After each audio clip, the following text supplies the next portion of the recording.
मेरी स्क्रीन दिख रही है सर? हाँ, स्क्रीन दिख रही है आपकी। Okay sir.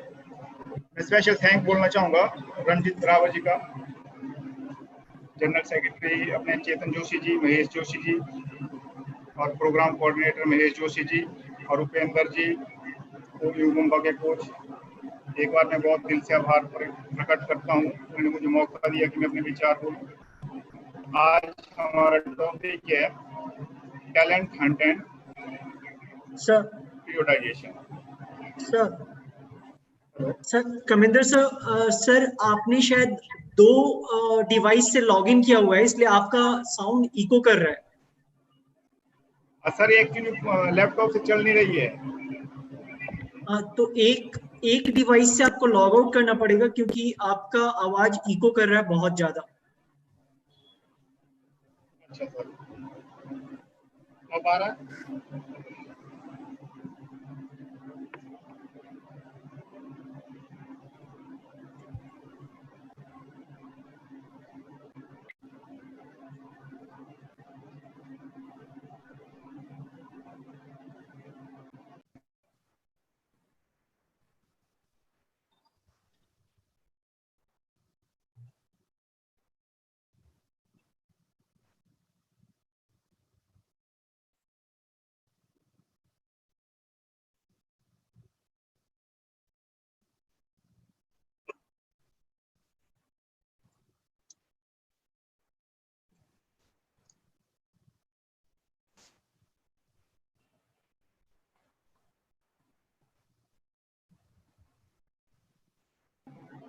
Hello sir definition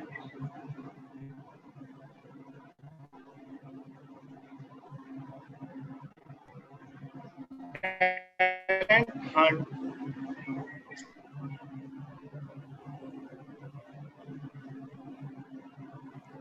hello hello sir hello, आपकी आवाज आ रही है, आप प्लीज बोलें। मेरे को सुनाई दे रहा है सर? हेलो हाँ हेलो हेलो, सर आपकी आवाज आ रही है, बोलें आप। Definition sir, talent hunt can be use to refer. हमारा टैलेंट हंट की डेफिनेशन क्या है सर, कि उसको हम कैसे, जो आदमी में जन्मजात एबिलिटीज होती हैं,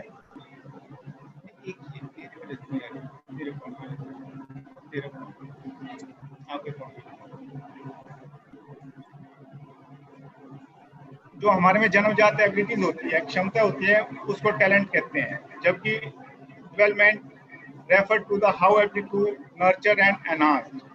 डेवलपमेंट का मतलब है कि हम किस तरह इन एबिलिटीज को बनाते हैं, और इन किस तरह से को बढ़ाते हैं, किस तरह से हम परफॉर्मेंस बढ़ा सकते हैं।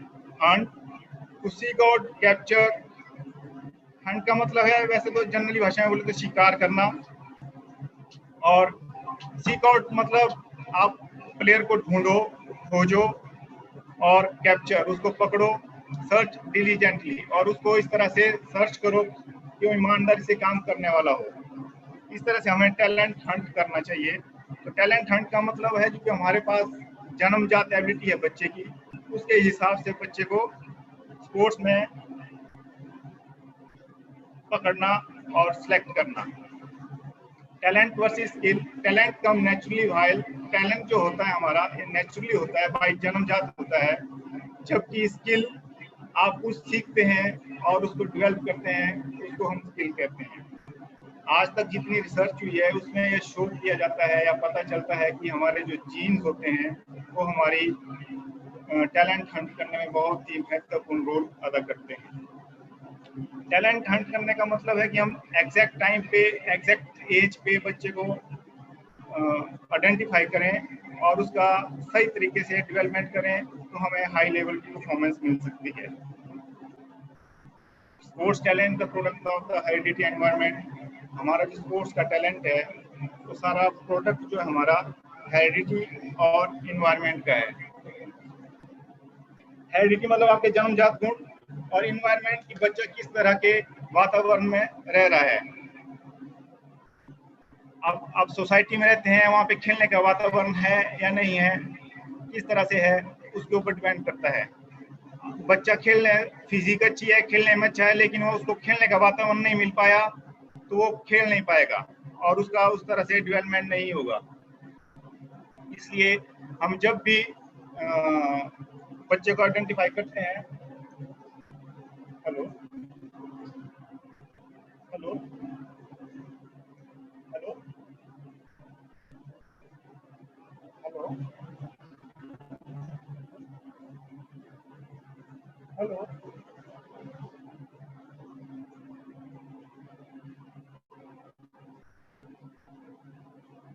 तो बच्चे को अच्छा वातावरण मिलना चाहिए ट्रेनिंग के लिए और उसके वंश अनुक्रम के अनुसार, तभी हम बच्चे का टैलेंट आइडेंटिफाई करके उसको अच्छा वातावरण देंगे, तभी हम स्पोर्ट्स में उसका इम्प्रूवमेंट कर सकते हैं, एनहांस कर सकते हैं, उसकी परफॉर्मेंस को भी बढ़ा सकते हैं। Sports talent is the product of, जितना भी स्पोर्ट्स का टैलेंट है वो सारा हमारा जो प्रोडक्ट है वो हमारे वातावरण और हमारे वंश अनुक्रम के ऊपर ही निर्भर करता है।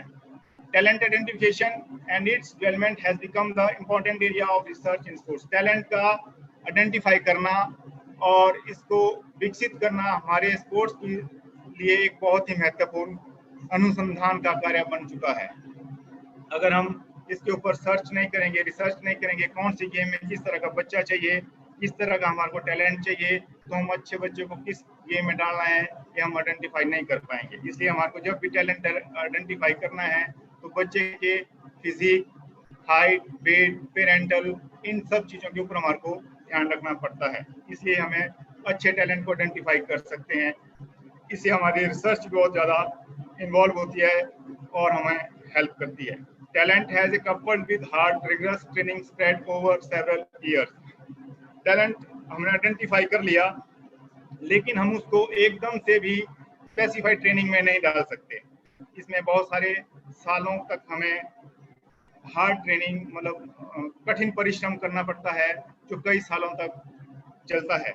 इसलिए टैलेंट हंट करती बार हमें, जब बच्चा हमारे पास स्टार्टिंग में आता है तो उसकी दो प्रकार की एज हमारे पास होती है, एक ट्रेनिंग एज और एक क्रॉनिकल एज। क्रॉनिकल एज बोलते हैं हम जो बच्चे की कैलेंडर एज है, और ट्रेनिंग एज हुई जो बच्चे ने ट्रेनिंग एज स्टार्ट की। तो क्रॉनिकल एज और ट्रेनिंग एज में 1 या 2 साल, 4 या 5 साल का डिफरेंस रहता है, जिससे बच्चे का बायोलॉजिकल एज जो है डेवलप नहीं होता है। इसमें 1 या 2 साल का डिफरेंस रहता है बायोलॉजिकल एज में।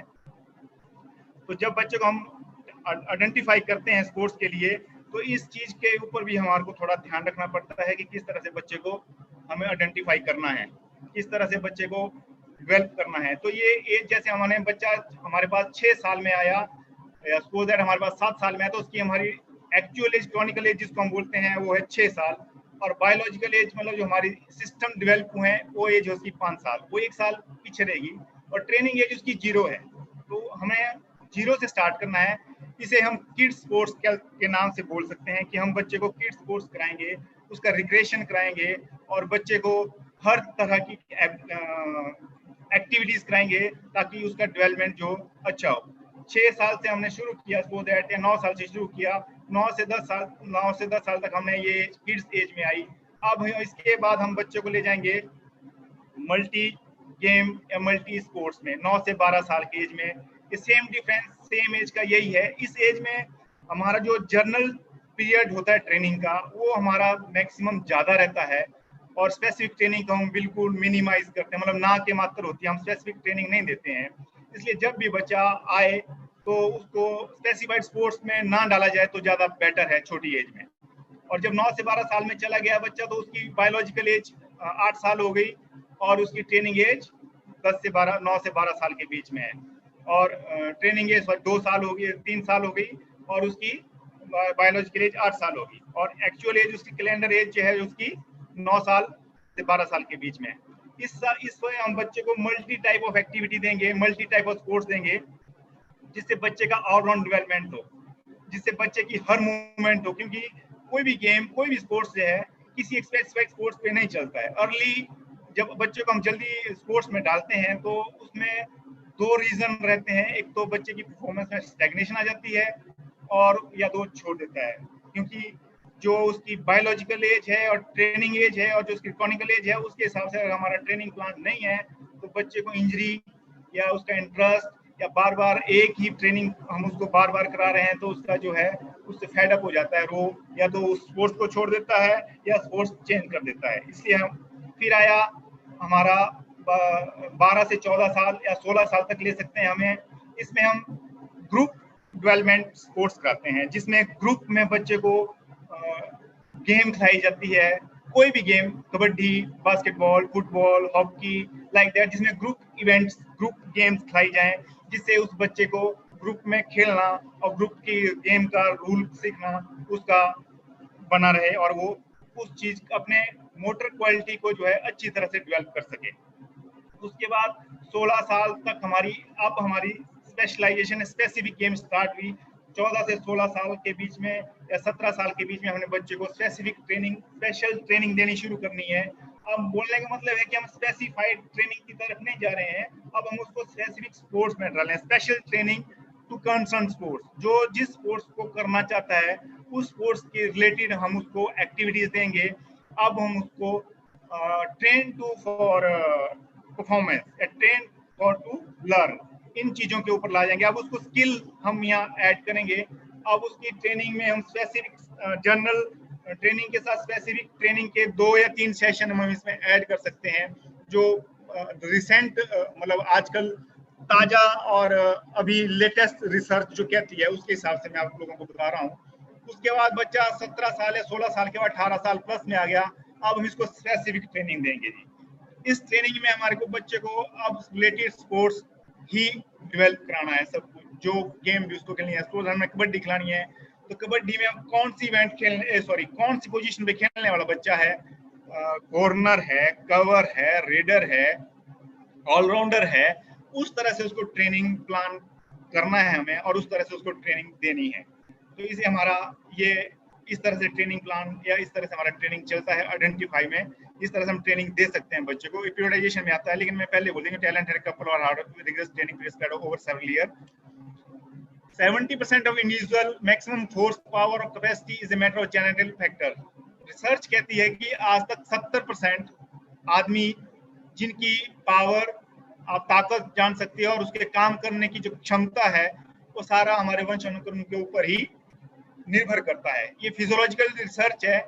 इसमें ये रिसर्च ये बताती है कि हमारे अंदर जो मसल फाइबर्स होते हैं वो स्लो ट्विच और fast Twitch type muscle fibre होते हैं और एक जो मसल फाइबर होते हैं न्यूट्रल फाइबर होते हैं। अब ये 70% में दोनों मसल स्लो और फास्ट ट्विच मसल फाइबर जो होते हैं इक्वल होते हैं, हम इनको चेंज नहीं कर सकते। अब जो 30% हमारे न्यूट्रल मसल जो रह गए, अब इन न्यूट्रल मसल्स को हम ट्रेन करके किस चीज, किस एबिलिटी, किस स्किल को हमने डेवलप करना है उस चीज को हम डेवलप करते हैं। तो ये हमारा बहुत ज्यादा ट्रेनिंग के ऊपर बहुत ज्यादा इफेक्ट पड़ता है इस चीज का कि हम क्या चीज बच्चे में डालने जा रहे हैं। और इस चीज में अब ये नेक्स्ट टाइम जब हम बच्चे को इस इनिशियल स्टेज में अगर बच्चे को हार्ड ट्रेनिंग कराएं तो वो इंजरी ज्यादा हो जाती है बच्चे को और वो ड्रॉप आउट छोड़ जाता है, बच्चा स्पोर्ट्स छोड़ देता है। स्टिल फिर भी मैं ये नहीं कह सकता कि टैलेंट हंट करने के लिए कोई क्लियर कट फॉर्मूला है हमारे पास। अभी तक कोई भी टैलेंट पहचानने के लिए स्पोर्ट्स में कोई भी क्लियर कट फॉर्मूला आज तक नहीं है किसी भी गेम में। Talent is a natural ability to good and something.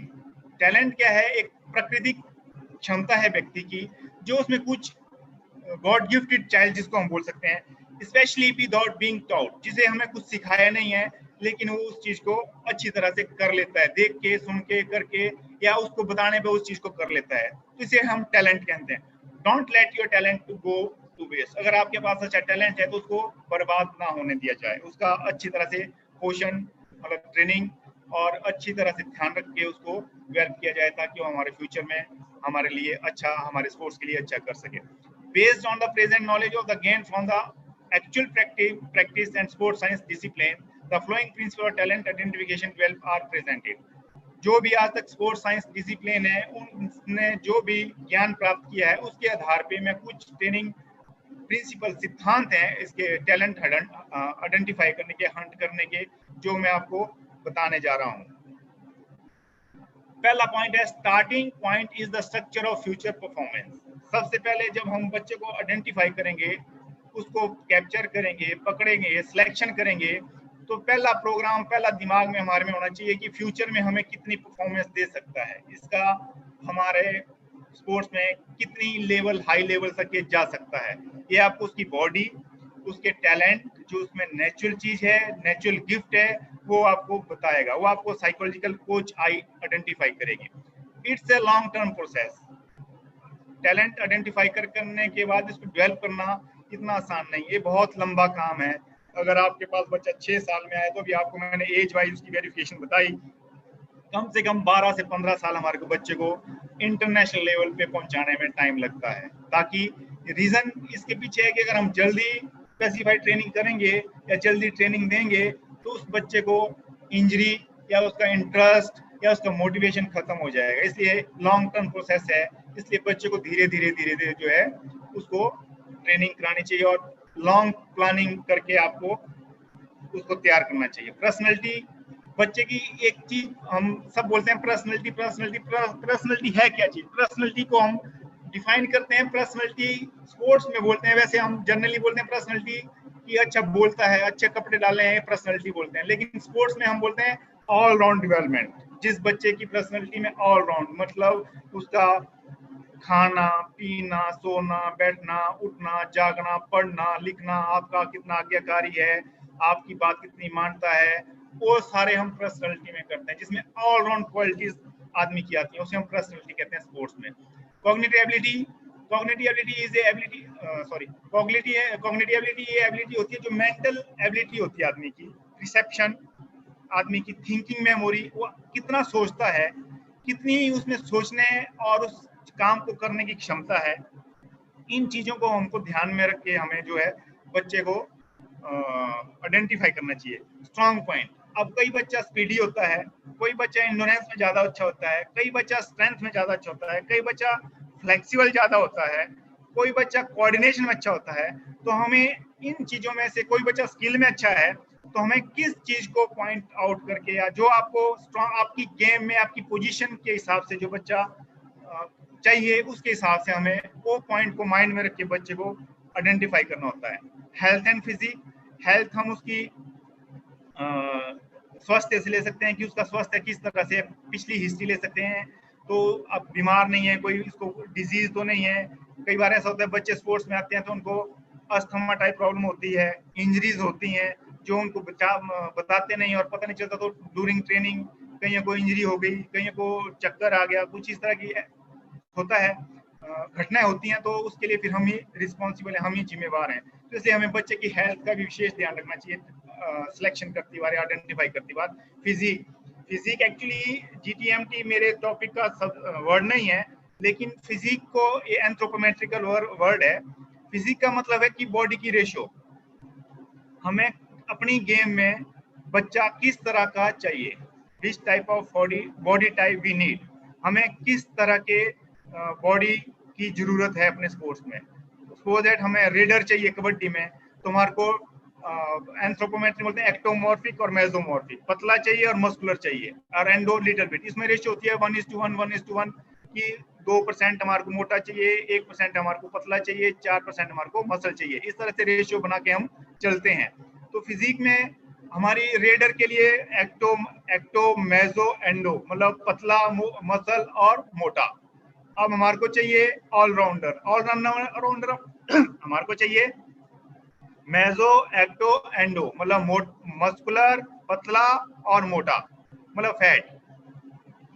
हमारे को ऐसे ही सेम फिजिक हमारे को चाहिए आपके कॉर्नर पे जो खेलता है, जो कवर खेलता है, उसकी भी हमारे को चाहिए मेसो, एक्टो और एंडो। मतलब हमारे को मस्कुलेचर बॉडी इसमें ज्यादा चाहिए, क्योंकि जिसमें मसल, जितने ग्रॉस मसल सेक्शन एरिया होगा, मतलब जितना हम आदमी मोटा, छोटा और अच्छी फिजिक होगी, स्ट्रांग, उसके मसल सेक्शन एरिया उतना ही स्ट्रांग होगा, उसकी स्पीड और उसकी एबिलिटी उतनी ही ज्यादा अच्छी होगी। इंटरेस्ट, अब हम आइडेंटिफाई करेंगे बच्चे को तो हम उसका इंटरेस्ट देखेंगे कि उसका उस गेम में इंटरेस्ट है कि नहीं है।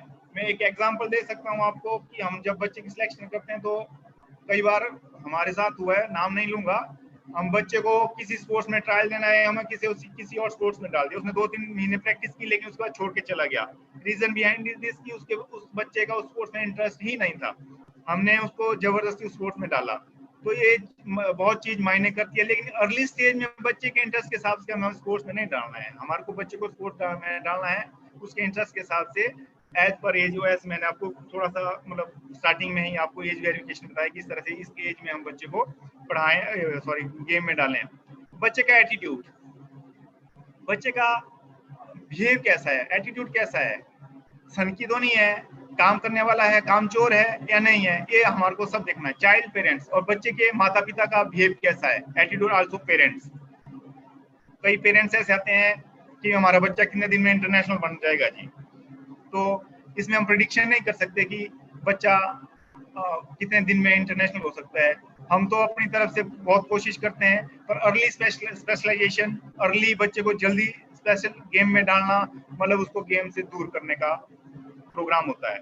मोटिव वो उस गेम को करने के लिए उत्साहित है, कितना उसका मोटिवेशन है। और मेंटल कैपेबिलिटी मैंने ऊपर आपके साथ डिस्कस कर लिया। मेंटल कैपेबिलिटी, बच्चे की उसमें सोचने समझने की क्षमता कितनी है, आप उसकी मेंटल लर्निंग पावर कितनी है, वो आपकी बताई हुई चीज को कितने जल्दी सीखता है और कितने जल्दी उसको फॉलो अप करता है, कितने जल्दी उसका इमेजिनेशन करता है। क्योंकि स्पोर्ट्स में बहुत सारी चीजें ऐसी होती हैं जिनको हम इमेजिन करके, मतलब हम सोच के, उनकी कल्पना करके बच्चा सीखता है, जितना हम प्रैक्टिकली नहीं सिखा पाते। तो उसकी इमेजिनेशन सोचने समझने की क्षमता कितनी है, इस तरह की इन एबिलिटीज को हम अगर अपने पास रखें तो सिलेक्शन करते बार ध्यान में रखें तो हमारे लिए अच्छा प्रोडक्ट और अच्छा टैलेंट मिल सकता है। दूसरा है, फिर 7वां पॉइंट है, a wide range of factor must be consider. Wide range of factor मतलब बहुत सारे तत्वों के हमें ऊपर ध्यान रखना चाहिए।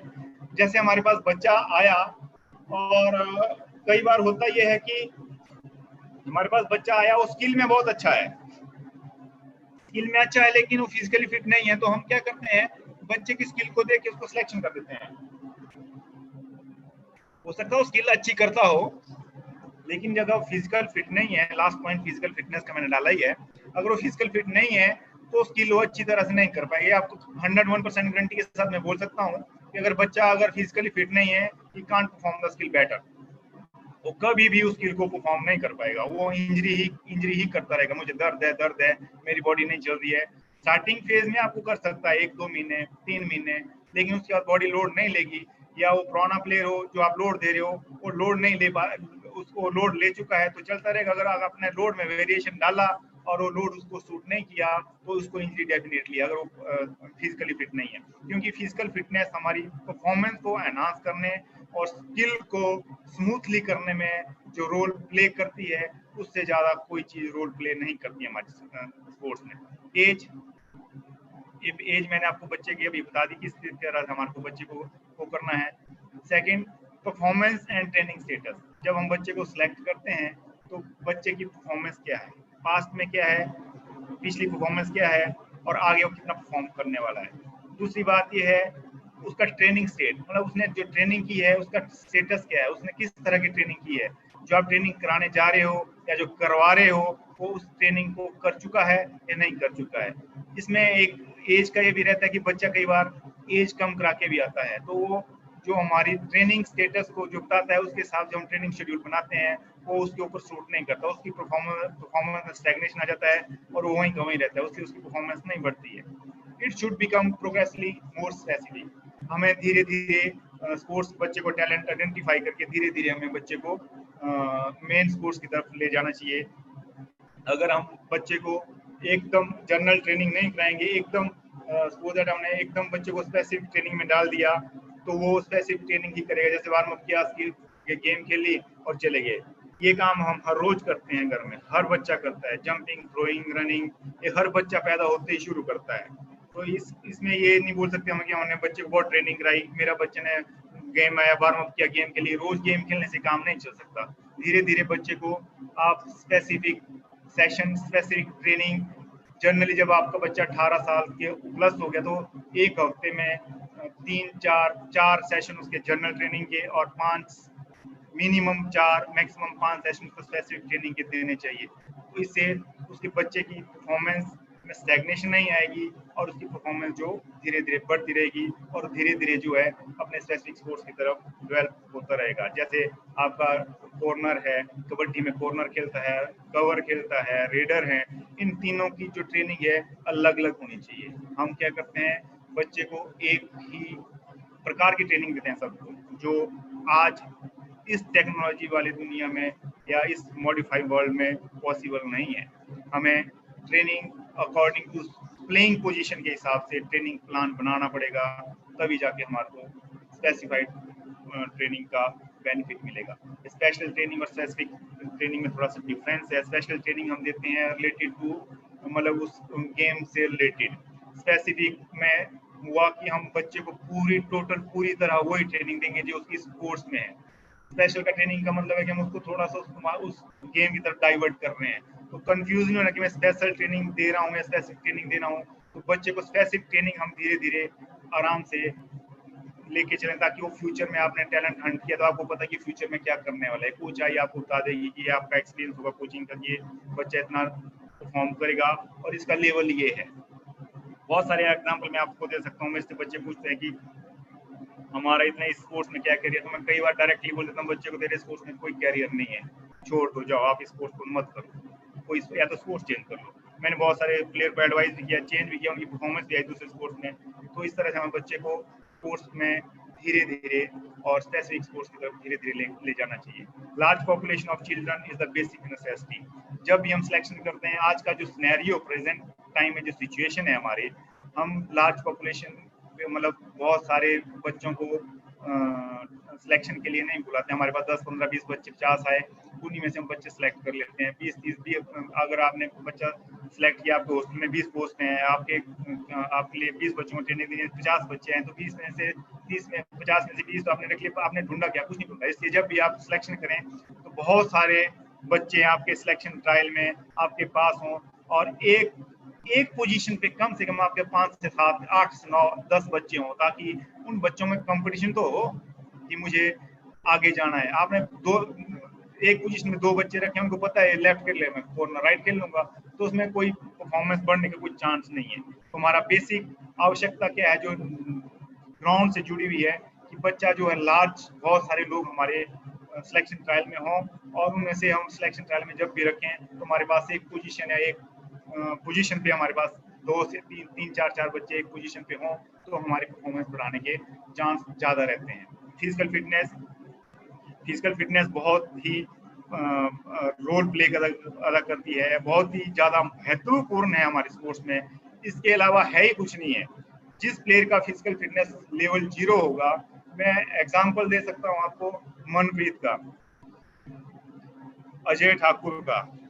ये मनप्रीत को 3rd सीजन में मैंने इसको खिलाया था, क्योंकि फिजिकल फिट नहीं था और इसको फिजिकल फिट करके मैंने 3rd सीजन में खिलाया था। मोटर क्वालिटी हमारी 5 मोटर क्वालिटी होती हैं: स्पीड, स्ट्रेंथ, एंडोरेंस, फ्लेक्सिबिलिटी और कोऑर्डिनेशन। एजिलिटी का टर्म आजकल कोऑर्डिनेशन ने ले लिया है, तो इन मोटर क्वालिटी पे हम ज़्यादा ध्यान दें कि हमारे स्पोर्ट्स में कौन सी क्वालिटी या हमारे प्लेयर में हमारे गेम के हिसाब से किस तरह की जो है क्वालिटी चाहिए। स्ट्रेंथ ज़्यादा चाहिए। दूसरी बात हम ये करते हैं कि हम अननेसेसरी बिना मतलब के कोई चीज़ बढ़ाते रहते हैं। जैसे हमने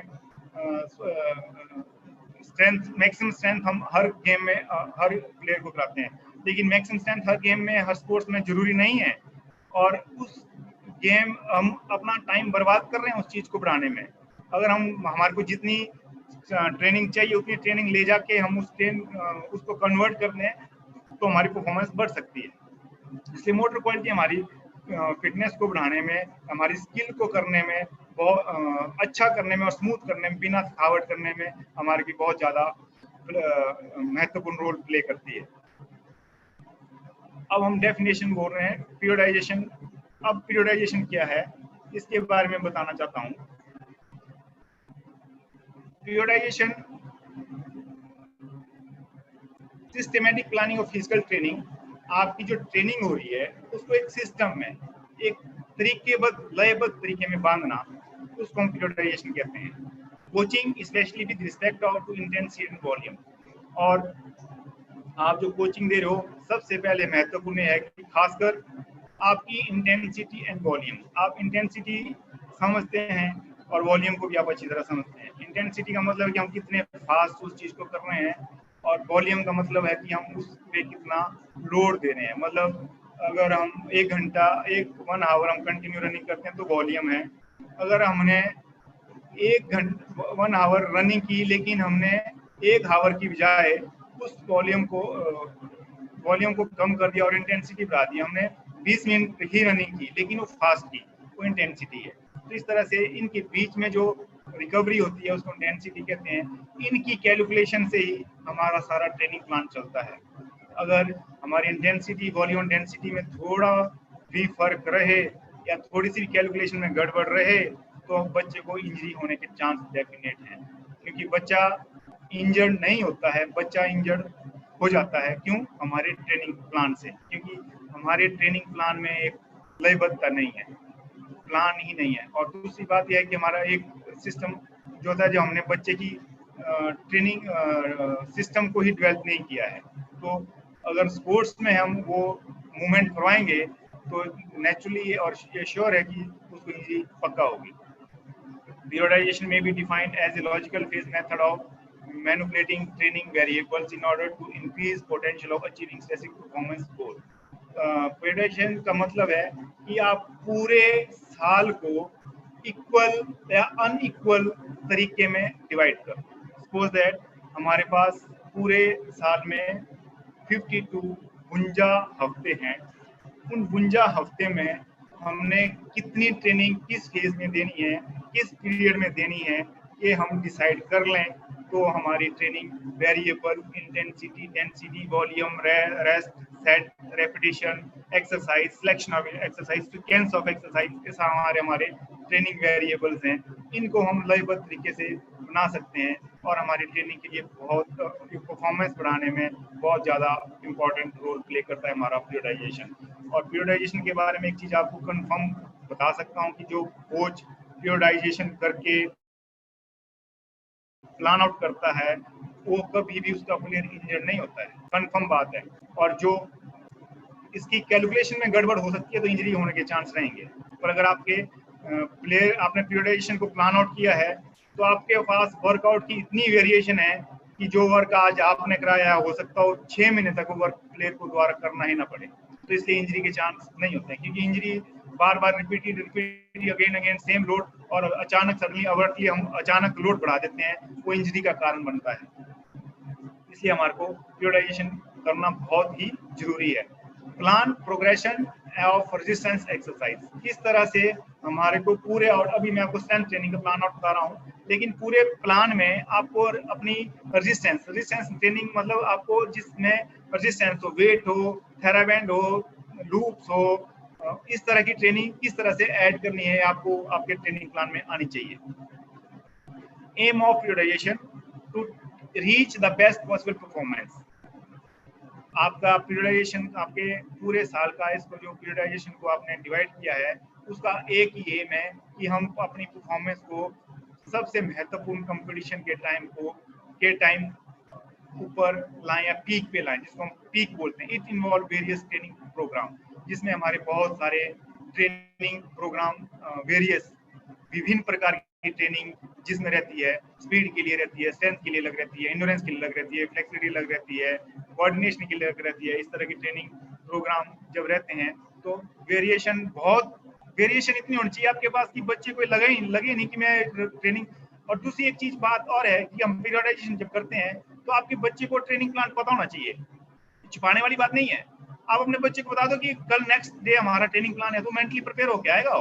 आप उसको बताओ कि नेक्स्ट टाइम हमारा स्ट्रेंथ ट्रेनिंग है, एक्सप्लोसिव ट्रेनिंग है, स्पीड ट्रेनिंग है, स्ट्रेंथ ट्रेनिंग है, एंड्योरेंस है, क्या है, इस तरह का उसको बताओ तो वो मेंटली प्रिपेयर रहेगा। नहीं तो आप अचानक बच्चे को बोलते तो बच्चा बोलता नहीं सर मेरे यहाँ दर्द है, मैं नहीं कर पाऊंगा, या बहाना पहले ही बना ले, बीमार है, कुछ भी बोल सकता है। लेकिन आपका ट्रांसपेरेंसी रहनी चाहिए कोच और प्लेयर के बीच में आपके ट्रेनिंग प्लान में कि मैं आज ये कराना चाहता हूँ। आप उसके साथ बैठिए, बच्चे के साथ, मैं ये करना चाहता हूँ, ये करने में आप करने के लिए कैपेबल हो, नहीं कर सकते मेरे हिसाब से आप ये कर सकते हो, आप इतना कीजिए कि हम कैलकुलेशन करके बोलते हैं बच्चों को मेरे हिसाब से तेरी कैपेसिटी इतनी है, आप कर सकते हो, करो। नहीं कर सकते तो मॉडिफाई करो अपने प्लान को, उसके हिसाब से चलो।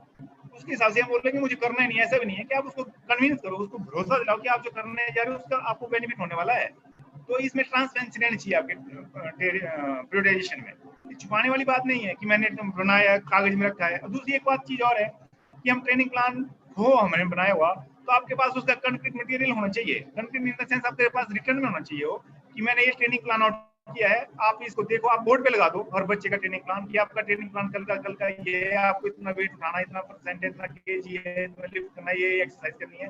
आप आइए, बार लोड कीजिए, डाउनलोड कीजिए, अपलोड कीजिए, सारी एक्सरसाइज कराइए, सीक्वेंस में कराइए, उनको बताओ कि हमारा ट्रेनिंग प्लान इस सीक्वेंस में होना चाहिए। ये छाने वाली कोई बात नहीं है। Training plan should be open होना चाहिए। हम फॉरनर सारे ऐसे ही करते हैं, हमारा ट्रेनिंग प्लान ओपन होता है, बच्चे को होता है, अगर उसको कंफ्यूजन हो तो आके पूछता है कि सर ये कैसे करना है, क्या करना है, इतना नहीं हो पाएगा, तो शुड बी चेंज, आप उसको चेंज कर सकते हो। Meaning of preparation, division of training year into smaller and more manageable interval with goal managing and all aspect of training. Division मतलब आप, मैंने ऊपर बोला कि आप ट्रेनिंग को इस तरह से डिवाइड कर दो पूरे साल को, स्मॉलर छोटे छोटे सेशन यूनिट। हमारे ट्रेनिंग साइकिल में साइकिल्स बोलते हैं, macro cycle, micro cycle, meso cycle में उल्टा बोल दिया, meso macro, meso micro, session, unit, ये हमारे यूनिट है हमारे ट्रेनिंग पीरियडाइजेशन के। तो सबसे पहले हम जब प्लान आउट करते हैं तो हमें प्लान आउट क्या करना है पूरे साल का, जिसको हम मैनेज करना है। ठीक है, छोटे छोटे में कर सकते हो आप। मैं एक माइक्रो साइकिल बनाया, उसमें स्मॉलर यूनिट आगे भी माइक्रो साइकिल में आप उस चीज को डालो, एक माइक्रो साइकिल बनाओ, दूसरा बनाओ, तीसरा बनाओ, चौथा, फिर मेसो साइकिल बन गया आपका। इस तरह 2-4 मेसो साइकिल में आपका पूरे साल का ट्रेनिंग प्लान बन गया। आप उसको मैनेज उसी में मैनेज करना है आपको, इंटरवल में, उसी टाइम में आपको मैनेज करना है। आपका गोल सेटिंग होनी चाहिए उसको मैनेज करने का कि मुझे इस ट्रेनिंग प्लान में मुझे ये चाहिए और मुझे ये ट्रेनिंग के इसको तत्व जो है वो करवाने हैं और मुझे ये चीज डेवलप करनी है इस सेशन में। जब भी हम ट्रेनिंग कराते हैं तो कम से कम हमारी बॉडी उसको अडॉप्ट करने में बहुत टाइम लेती है। अभी मैं बताऊंगा आगे। बेनिफिट ऑफ पीरियडाइजेशन, पीरियडाइजेशन का हमारे को फायदा क्या है? सबसे पहले तो ये बात, पीरियडाइजेशन की सबसे महत्वपूर्ण बात जो है कि हमारे को ओवर ट्रेनिंग से बचाता है। ओवरलोड जिसको हम बोलते हैं, ओवरलोड हो गया, बच्चे को फटीक हो गई, और फटीक हो गई तो इंजरी के चांस 101% है। दूसरी बात, वेरिएट लोड, आपके पास लोड कितनी वेरिएशन होगी कि आपको सोचने का मौका ही नहीं मिलेगा कि मैंने बच्चे को क्या कराया। अगर आपके पास रिटर्न मटेरियल नहीं है तो आप खुद ही कंफ्यूज हो जाओगे कि मैंने क्या कराया था। इसलिए मैंने आपको बोला कि आपके पास should be concrete material, should be you have, आपके पास होना चाहिए मटेरियल, ताकि आपके लोड की वेरिएशन आपको पता लगे कि कल मैंने कितना परसेंट कराया था, कल कितना था, आप कितना देना है, ये सारा आपको उसको देना है। इंजरी, इससे बच्चे में इंजरी नहीं होगी 101% गारंटी के साथ, कभी बच्चा इंजर नहीं होगा। आप हर कंपोनेंट, हर चीज आप बच्चे की डेवलप कर, हर मसल पे सेंसरी नर्व्स को आप डेवलप करोगे मसल के बच्चे की, इंजरी होने के चांस ना के बराबर। मैग्नीट्यूड ऑफ लोड, सबसे महत्वपूर्ण बात जो हमारे पीरियडाइजेशन में आती है कि लोड का डिग्री क्या रहेगा, कितना परसेंट हमारे को लोड देना है। ये सब इस चीज के ऊपर आपके पीरियडाइजेशन और आपके प्लान के ऊपर डिपेंड करता है कि कितना लोड कब। इसमें हम 4 चीजें बोलते हैं, 3W और 1H, what, why, when and how. आपके कोचिंग के टाइम में ये 4 चीजें माइंड में रहनी चाहिए। मुझे क्या करना है, कब करना है, क्यों करना है और कैसे करना है, क्या मुझे ट्रेनिंग देनी है, क्यों देनी है, किस लिए देनी है, और इससे क्या फायदा मेरे प्लेयर को होने वाला है। इस चीज को आप अगर अपने माइंड में रखोगे तो आप कभी कंफ्यूज नहीं होंगे और आपकी ट्रेनिंग का प्रोग्राम 101% सक्सेसफुल होगा। आपका ये चीज जब आप माइंड में रहोगे, कब, क्यों, कैसे और कहाँ, तो आप गलत रास्ते पे नहीं जाओगे। एक आपकी पीरियडाइजेशन एक आपकी स्ट्रीमलाइन है, सीधा रास्ता है। आपने दिल्ली जाना तो दिल्ली जाने का सीधा रास्ता बता दिया कि आप बनाओ और इसमें चलो।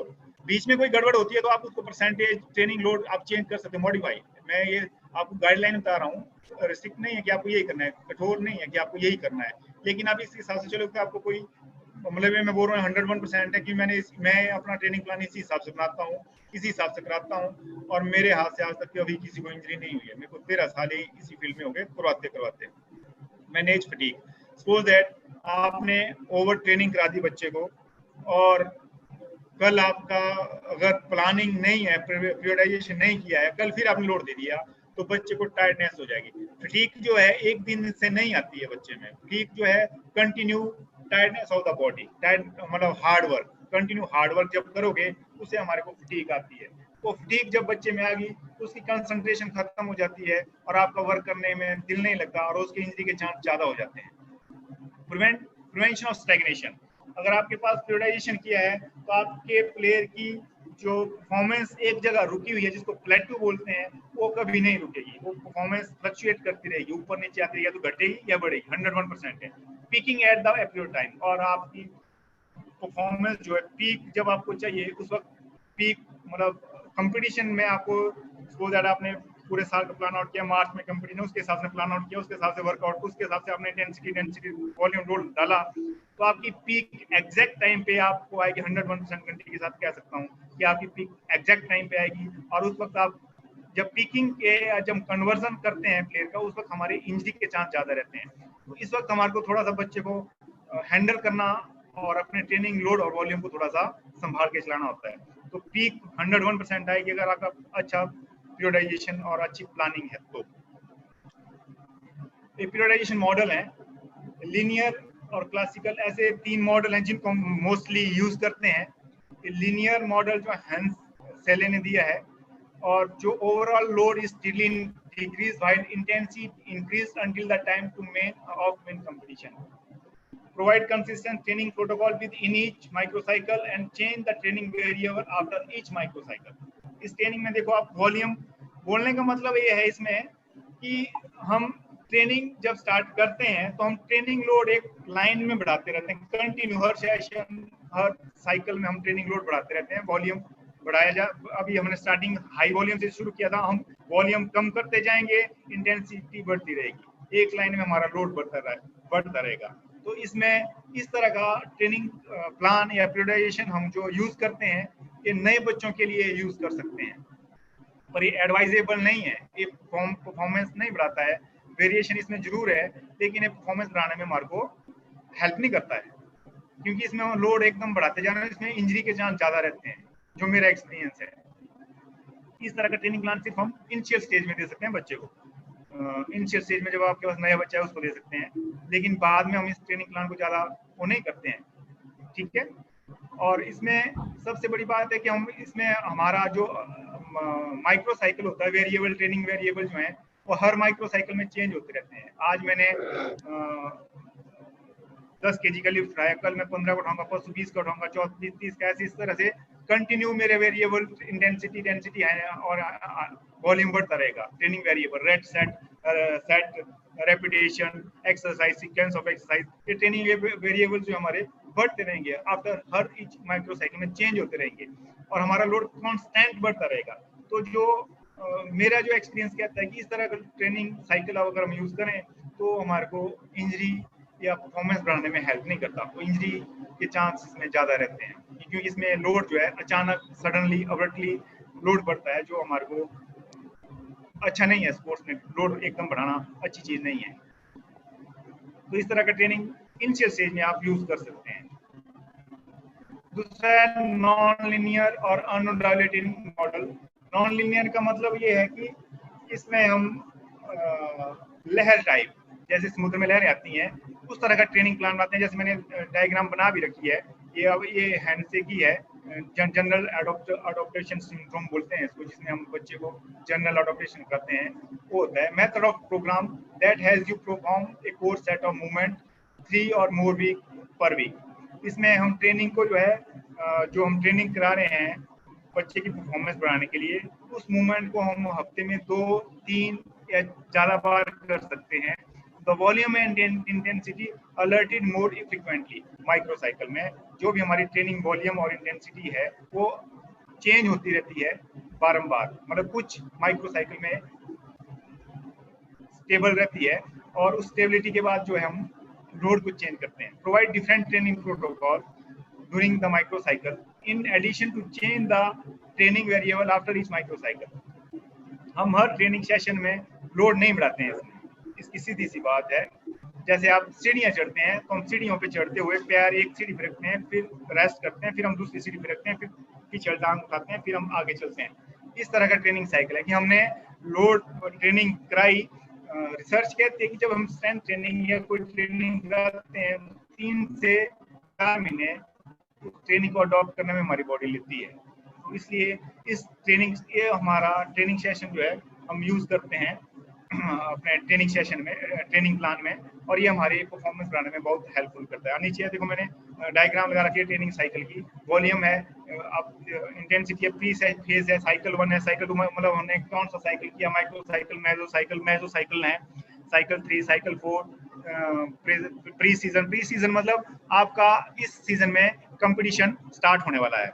अभी पीछे वाली पेज नॉन लीनियर जो मॉडल अलार्म फेज लिखा है, इसमें स्टिमुलस अप्लाइड है और नीचे लिखा बेस लाइन। ये बेस लाइन जो हम बोलते हैं, इसको बोलते हैं homeostatic status of the human body, मतलब आपके शरीर का एक स्टेटस है जो नॉर्मल तरीके में डॉट डॉट में आप देख रहे हो कि चल रहा है आगे। इस स्टेटस को हम जब ट्रेनिंग देते हैं, अलार्म फेज का मतलब है कि हम अडॉप्टेशन करा रहे हैं, अडॉप्ट करा रहे हैं, जर्नल अडॉप्टेशन सिंड्रोम है, हम बच्चे को जर्नल ट्रेनिंग करा रहे हैं, इसमें बच्चे को दे रहे हैं। तो जब हम लोड देते हैं तो बच्चा, जब लाइन देखो नीचे कवारी है, तो इस लाइन का मतलब है कि हम बच्चा फटीक में जा रहा है। अब जैसे हमने उसको लोड देना छोड़ा, रेस्ट किया, तो उसकी बॉडी रिकवरी में चलेगी, और जब रिकवरी ऊपर को चलेगी और वो बेस लाइन से ऊपर चलेगी, उसको हम ज्यादा रिकवरी बोलते हैं, सुपर कंपनसेशन। इसको falling and catching phenomena of coaching भी बोलते हैं, कि आपको एग्जैक्ट टाइम पे बच्चे को कहाँ कैच करना है और कहाँ पे उसको ट्रेनिंग लोड देना है, ताकि नेक्स्ट टाइम उसका जो जितनी सुपर कंपनसेशन का मतलब है कि आपकी बॉडी उस चीज को अडॉप्ट कर चुकी है, और अडॉप्ट कर चुकी है तो हम अगला ट्रेनिंग सेशन उसको कब देना है, कितना देना है, ये आपको डिसाइड करना है। इसलिए इसको मैंने अपने सिंपल लैंग्वेज में बोला, फॉलिंग एंड कैचिंग। जब बच्चे का हमने लोड दिया और उसको सुपर कंपनसेशन में चला गया, अब उसको कहाँ पे हमने कैच करना है, कहाँ से उसको ट्रेनिंग शुरू करनी है, ये आपके ऊपर डिपेंड करता है। इसलिए हम इनिशियल स्टेज में, प्रिपरेटरी फेज में, हम जो है ट्रेनिंग क्वांटिटी का वॉल्यूम हाई रहता है, ट्रेनिंग इसका हमारे वॉल्यूम क्वांटिटी ज्यादा रहती है, और इंटेंसिटी मतलब जो तेज वर्कआउट रहता है वो कम रहता है। ये जो प्री सीजन है, प्री सीजन में हमारा इंटेंसिटी वर्क शुरू, हाई इंटेंस वर्क शुरू हो जाता है, और इन सीजन में आप देख रहे हैं कि हमारी पीक परफॉर्मेंस जाके ऊपर आ गई है, और ये आगे जाके ट्रांजिशन पीरियड है। इसको हम ट्रांजिशन पीरियड में आप एक्टिव रेस्ट दे सकते हैं। एक्टिव रेस्ट का मतलब है कि सोना नहीं है, कि आप रिकवरी करो, बॉडी की छोटी जॉगिंग करो, वॉकिंग करो, लेकिन टच रहो आप अपने वर्कआउट से। ये ब्लॉक पीरियडाइजेशन है, इसको बहुत सारे यूज करते हैं और मैक्सिमम नहीं भी करते हैं, क्योंकि ये बहुत हाई इंटेंस ब्लॉक पीरियडाइजेशन है। Focus on breaking down specific training period. इसका सबसे ज्यादा मेन फोकस रहता है कि हम जो है मैक्सिमम ट्रेनिंग, स्पेसिफाइड ट्रेनिंग के ऊपर ही अपने सारे पीरियड्स में स्पेसिफिक ट्रेनिंग के ऊपर ही कंसंट्रेट करते हैं। हमारा जनरल ट्रेनिंग में इसमें कोई लेना देना नहीं है। और इसमें मल्टी पिकिंग रहती है। एम क्या रहता है इस पीरियडाइजेशन का, कि मल्टी पिकिंग, मतलब इस पीरियडाइजेशन का करने का मतलब कि आप साल में कितने कंपटीशन खिलाना चाहते हैं उसको, वो उसके ऊपर डिपेंड करता है। आप मल्टी पिकिंग रहती है इसमें ट्रांजिशन पीरियड बहुत कम रहता है, थोड़े दिनों का, और इसमें इंजरी के चांस ज़्यादा रहते हैं, क्योंकि बहुत हाई इंटेंस वर्कआउट रहता है इसमें हमेशा। हाई ब्लॉक पीरियडाइजेशन, क्यों हमें ब्लॉक पीरियडाइजेशन क्यों करना चाहिए? मोर स्पेसिफिक, बहुत ज़्यादा ही स्पेसिफिक होता है, गेम से ही कंसर्न होता है, और एक गेम से ही रिलेटेड होता है। इंक्रीज नंबर ऑफ कंपटीशन, इसमें इंक्रीज नंबर ऑफ कंपटीशन हो जाते हैं, बच्चों को कंपटीशन खेलने के नंबर जो होते हैं बहुत ज़्यादा हो जाते हैं, जिसमें कई बार होता है कि कंटिन्यू कंपटीशन में जाने के बाद बच्चा फॉर्म नहीं कर पाता है ज़्यादा कंपटीशन में, लो वॉल्यूम, और इसमें वॉल्यूम जो रहता है बहुत लो रहता है। ये साइंटिस्ट हुए थे यूरिक वेरिकोसोने जी, इन्होंने मॉडल बनाया था, बहुत हाई लेवल के प्लेयर के ऊपर इन्होंने ये मॉडल तैयार किया था ट्रेनिंग का, और ये ट्रेनिंग देने के बाद इन्होंने इसको ये मॉडल मॉडिफाई किया था, अलॉन्ग पेन के ऊपर इन्होंने किया था। इनके बारे में आप इनके इसी नाम से बुक भी आती है, आप पढ़ सकते हैं, जो मैंने नाम लिखे हैं दोनों के, ये बुक आती है। W का मतलब है वर्क, F का मतलब है frequency of maximum level of आपके functioning level of the body system, और F का मतलब है लोड। अब ये दिख रहा है आपको, डॉट में लाइन दिख रही है, इस लाइन का मतलब है कि हमने ये जो ए है इसमें अडॉप्टेशन दिया, बॉडी को प्रिपेयर किया हमने स्पेसिफिक स्पोर्ट्स के लिए। लेकिन यहाँ सिर्फ एक ही चीज मायने रखती है कि जो चीज हम ट्रेनिंग लोड देने जा रहे हैं वो स्पेसिफाइड ही है रिलेटेड गेम। अगर हमारे पास स्ट्रेंथ की कमी है तो हम स्ट्रेंथ के ही फोकस कर रहे हैं, स्पीड की तो स्पीड पे ही कर रहे हैं, हम उस चीज की अडॉप्टेशन करा रहे हैं इस मॉडल में। यहाँ पे ए जो ए दिख रहा है आपको, और बी आया स्पेशल ट्रेनिंग आ गई, इसमें हम स्पेसिफिक ट्रेनिंग देते हैं। और रेड लाइन जो जा रही है इसमें वर्क का मतलब वर्क विद पावर, आपका वर्क कितने पावर के साथ बढ़ रहा है। देखो ए के पास से लाइन जब बी में पहुंची तो हाई इंटेंस वर्क हो गया, और इसमें ए में जब हम थे अडॉप्टेशन फेज में तो इंटेंसिटी थोड़ी कम थी, लेकिन जैसे बी में पहुंचे तो इंटेंसिटी एकदम हाई हो गई। और जो ब्लू कलर की आपको लाइन दिख रही है हमारा फंक्शनिंग लेवल है हमारी बॉडी का। तो जब हम बैक में थे तो अडॉप्टेशन फेज में तो फंक्शनिंग लेवल हमारा इतना एक्टिव नहीं था, जैसे जैसे हमारा लोड बढ़ता गया तो हमारा फंक्शनिंग लेवल भी हमारी बॉडी का इंक्रीज होता गया। मतलब अडॉप्टेशन हमारे फिजियोलॉजिकल सिस्टम ने उस चीज को अडॉप्ट किया है।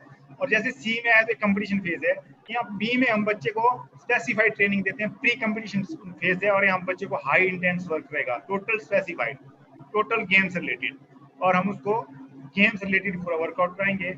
और यही वर्कआउट हम कराते हैं। तो इसमें थोड़ा मैंने पहले बोला कि इंजरी के चांस ज्यादा रहते हैं। और सी में आ गया कंपटीशन, तो आप ये येलो कलर के फ्लैग देख रहे हैं ऊपर, कि आप बच्चे की पीक आनी शुरू हो गई है। अब ये बड़े वाला फ्लैग दिख रहा है तो हमारा हो सकता है यहाँ पे कंपटीशन रखा हो, इस कंपटीशन टाइम में फुल पीक पे है। उसके बाद बॉडी हमारी दोबारा नीचे आएगी, ट्रांजिशन फेज में आएगी, फिर हमारी बॉडी रेस्ट में होगी, एक्टिव रेस्ट में, जो आप कोच के ऊपर डिपेंड है उसके ऊपर से हमारा ट्रेनिंग प्रोजेक्शन चलेगा।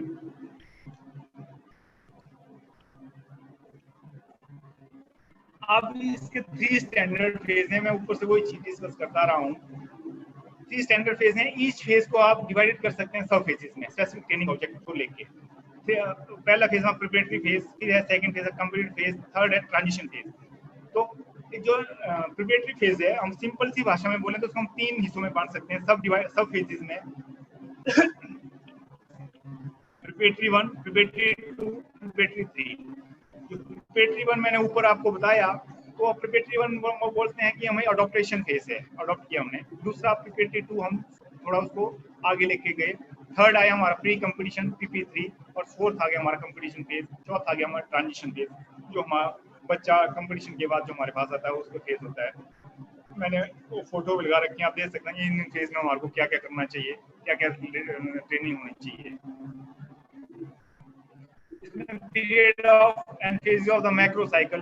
प्रिपरेशन फेज, इसमें हम जनरल प्रिपरेशन करते हैं, स्पेसिफिक प्रिपरेशन करते हैं, जैसे PP1 PP2 में डिवाइड करके बताया मैंने। PP1 PP2, जैसे हम PP2 के लास्ट माइक्रो साइकिल में, कामेंद्र जी लास्ट से मेजो साइकिल में होंगे, मैं कामेंद्र जी से रिक्वेस्ट करूंगा, कामेंद्र जी मेरी आवाज सुन रहे हैं?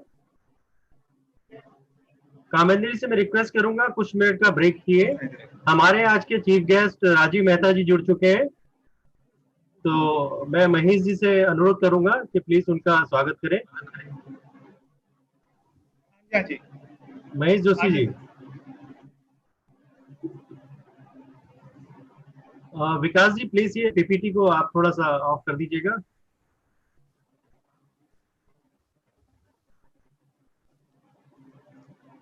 आज हमारे बीच में भारतीय ओलंपिक अपना वो स्क्रीन शेयर जो है उसको हटा लीजिए। जी जी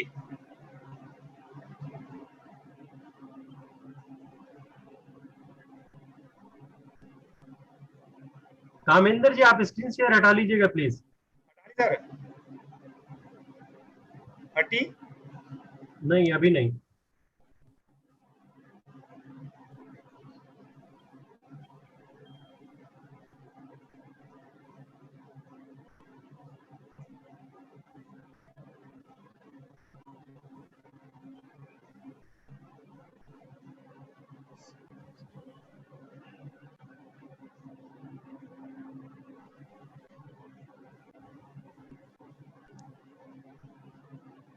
जी जी Mahesh ji please carry on.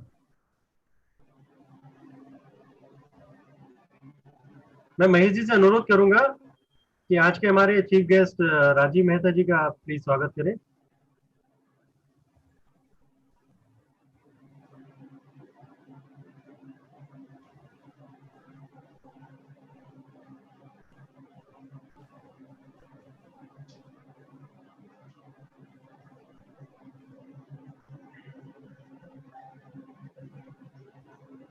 Hello जी महेश जी, आवाज आ रही है? आज हमारे बीच में भारतीय ओलंपिक संघ के महासचिव, फेंसिंग महासंघ के अध्यक्ष श्री राजीव मेहता जी भी उपस्थित हुए हैं। आपका यह कबड्डी परिवार हार्दिक स्वागत करता है। मेहता जी का व्यक्तित्व खेलों के लिए समर्पित है।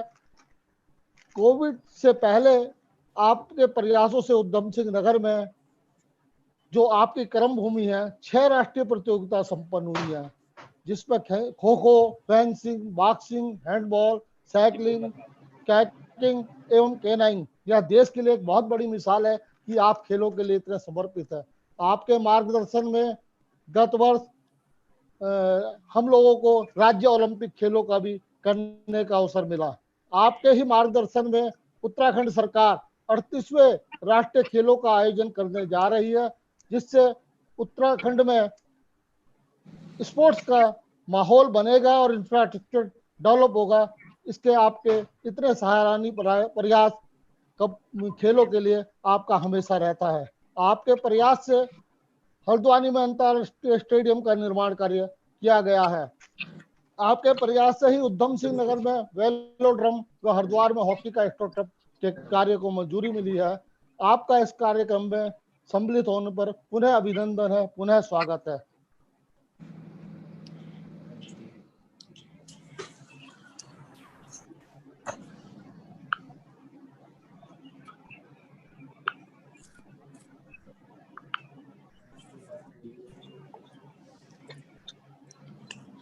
महेश जी,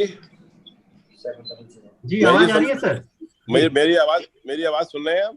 जी आ रही है। जी मैं इस क्रूशल टाइम में जो आप लोगों ने स्पेशली महेश जोशी ने कबड्डी एसोसिएशन की तरफ से, उत्तराखंड की तरफ से जो ऑनलाइन एक कंपटीशन और सेमिनार किया कबड्डी के लिए, I am very thankful to you in the behalf of Indian Olympic association secretary general and I am also from Uttarakhand. तो आप लोग जो काम कर रहे हैं, आपने जो कोशिश करी है सेमिनार को स्टार्ट करने की, मैं आपका तहे दिल से मैं धन्यवाद करूंगा। और एक नई शुरुआत आपने कबड्डी के साथ करी है।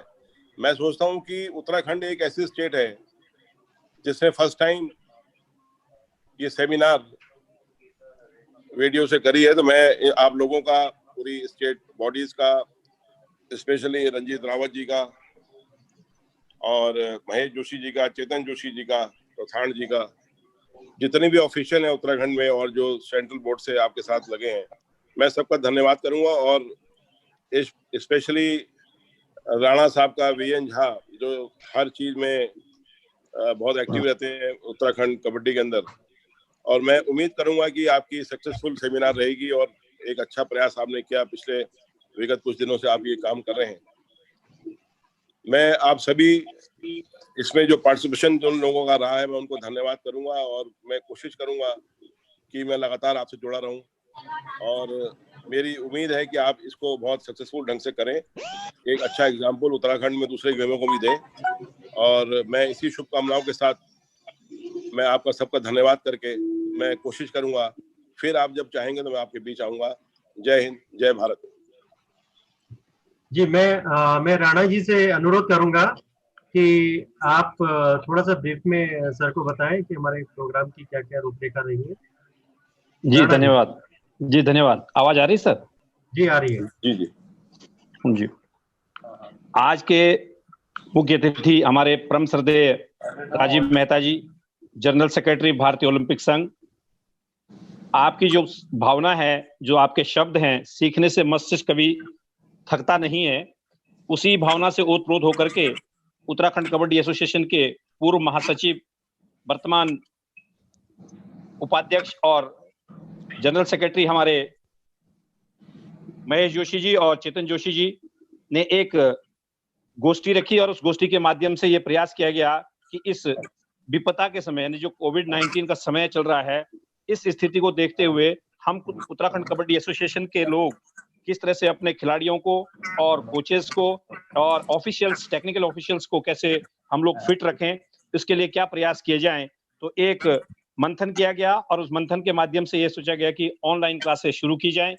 और उस ऑनलाइन क्लास में सर जी संसाधनों से जो बन पड़ा उस हिसाब से जो है कोचिंग कार्यक्रम तैयार किया गया, जिससे जो है उत्तराखंड के खिलाड़ी, ऑफिशियल और कोचेज लाभान्वित हुए।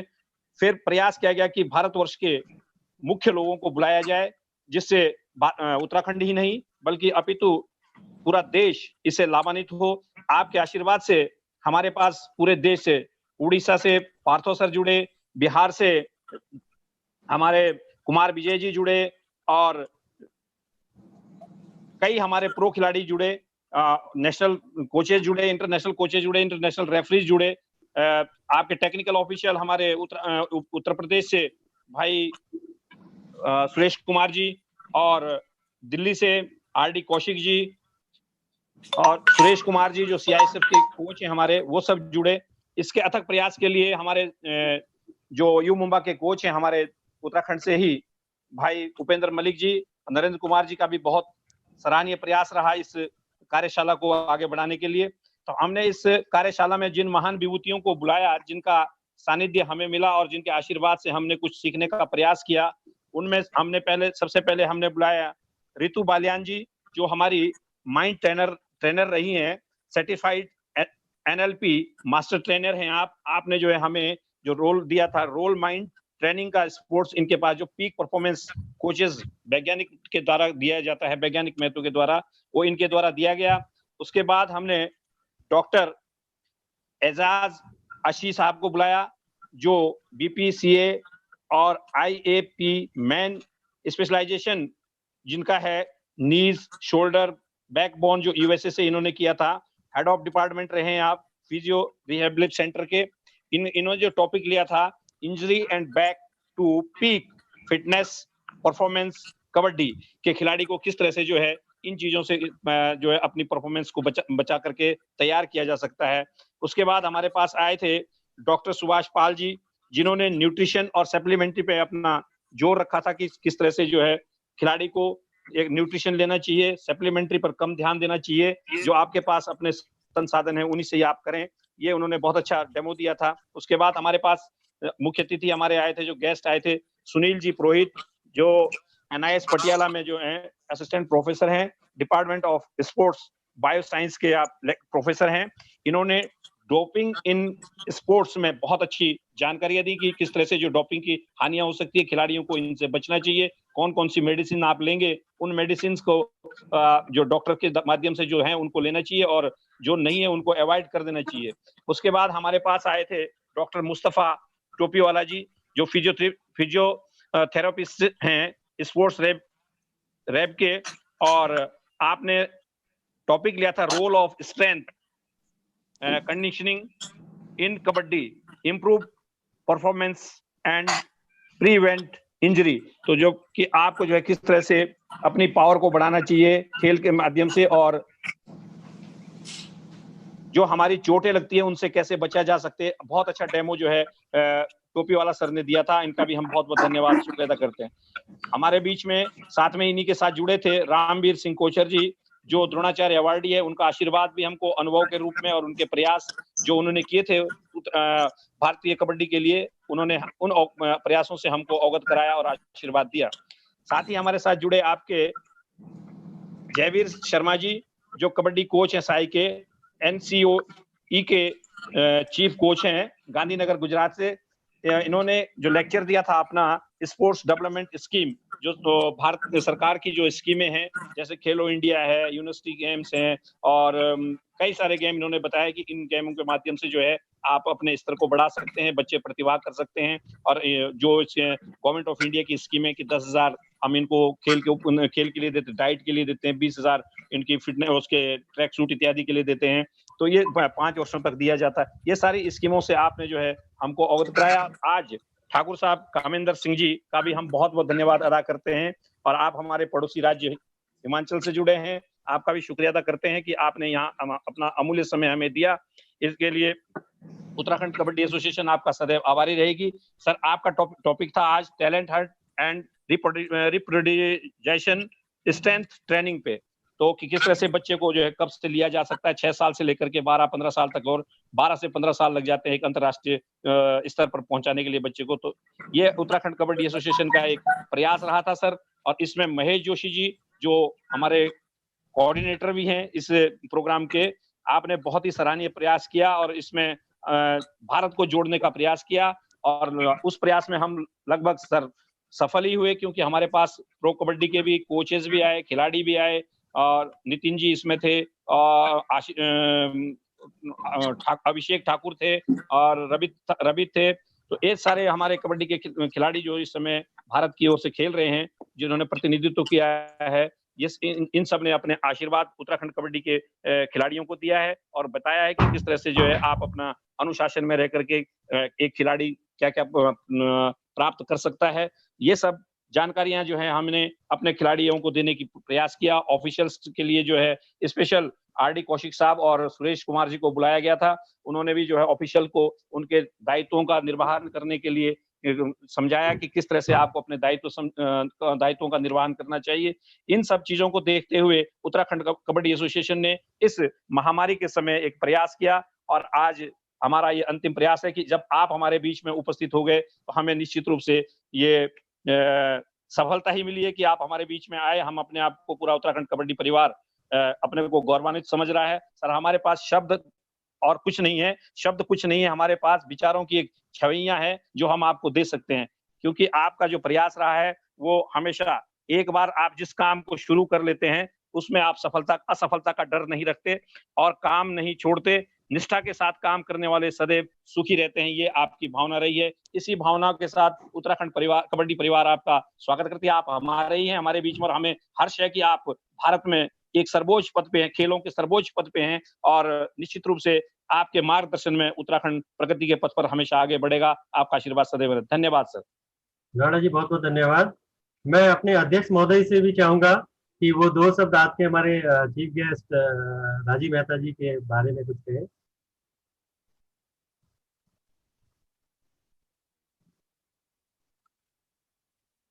सर, आवाज नहीं आ रही है आपकी। म्यूट किया हुआ है, म्यूट मैं कर देता हूँ।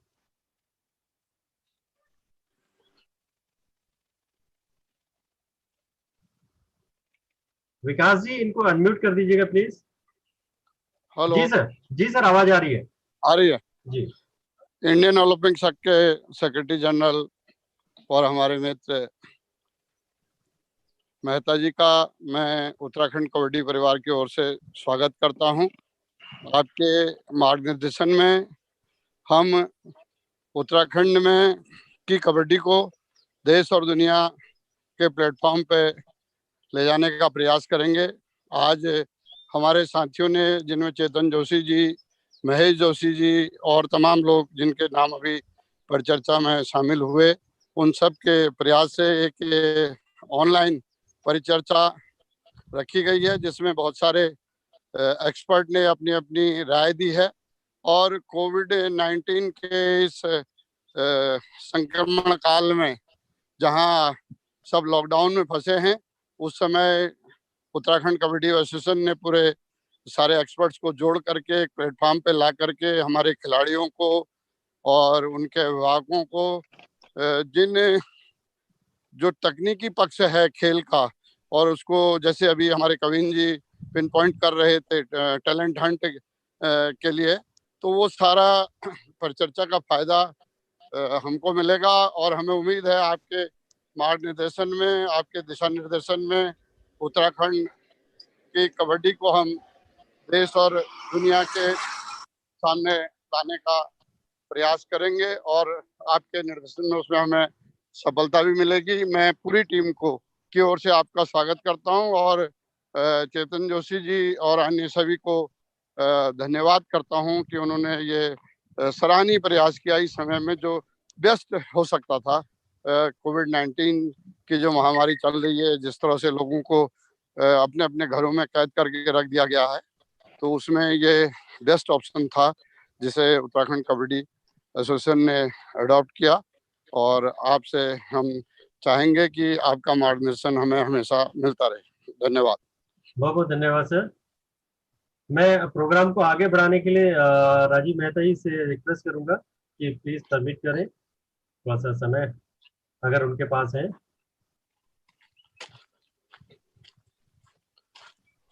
जोशी जी, जोशी जी, जी जी थोड़ा सा हमें हमारे साथ जो लोग जुड़े थे इनका वो करना था। धन्यवाद। जी, सर के पास समय है अभी या नहीं है सर के पास? मैं राजीव मेहता जी से, सर आवाज आ रही है?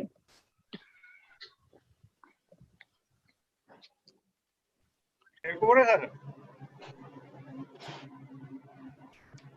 हेलो हेलो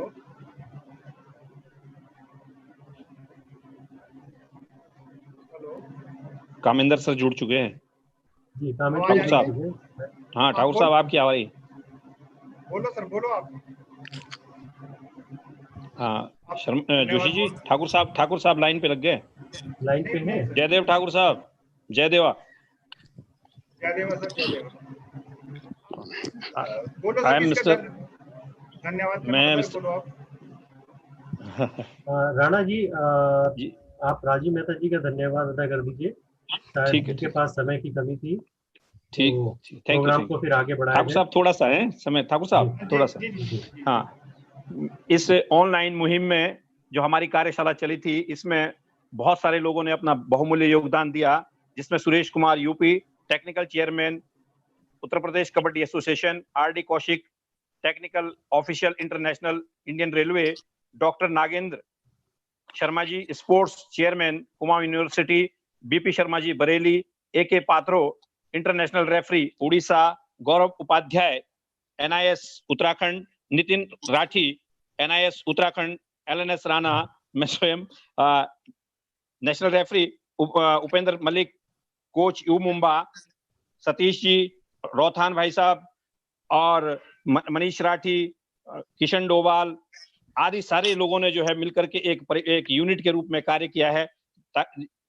उसी का यह परिणाम है कि आज हम भारतवर्ष में अपनी इस कार्यशाला को जो है एक संदेश सब लोगों को दे सके हैं। आप सबका बहुत बहुत धन्यवाद। और हमारे बीच में आज हमारे उत्तराखंड कबड्डी एसोसिएशन के अध्यक्ष माननीय रंजीत सिंह जी जुड़े हैं। आपका भी सर बहुत बहुत धन्यवाद। आपके ही आशीर्वाद से ये सब संपन्न हो रहा है कार्यक्रम, और आप ही के माध्यम से आज हमारे बीच में ओलंपिक एसोसिएशन के जनरल सेक्रेटरी राजीव मेहता जी उपस्थित हुए हैं। जो समय आपने दिया सर, उसके लिए उत्तराखंड कबड्डी हमेशा आपका जीवन भर आभारी रहेगी कि आपने अपने अमूल्य समय व्यस्ततम कार्यक्रम से कुछ पल उत्तराखंड के निवासियों के लिए निकाले। उसके लिए आप सदैव बधाई के पात्र हैं, और हम अपनी गंगा मैया से और इष्ट देवों से प्रार्थना करते हैं कि आप दीर्घायु हो और हमेशा आपके कार्य में सफलता मिलती रहे। इसी शुभकामनाओं के साथ आपका बहुत बहुत धन्यवाद। धन्यवाद राणा जी। मैं कामेंद्र सिंह जी से अनुरोध करूंगा कि प्लीज अपने टॉपिक को आगे बढ़ाएं।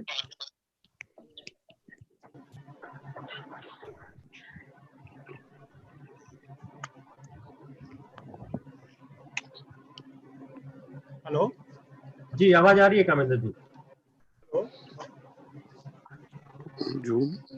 आवाज आ रही है? हेलो, कामेंद्र जी आवाज आ रही है? Period and phases of the macro cycle. Macro cycle हमें किस तरह के पीरियड हैं और फेजेस हैं। पीरियड मतलब आपने कितना समय उसके ऊपर दिया है, मतलब आपने 40 डेज 50 डेज इस तरह से हम पीरियड बोल सकते हैं। फेजेस मतलब कि हमने कौन सा साइकिल, कौन सा फेज ट्रेनिंग का इसमें चला हुआ है। प्रिपरेटरी फेज, कंपटीशन फेज या प्रिपरेटरी टू ट्रांजिशन फेज, इस तरह से हम सिंपल लैंग्वेज में समझ सकते हैं।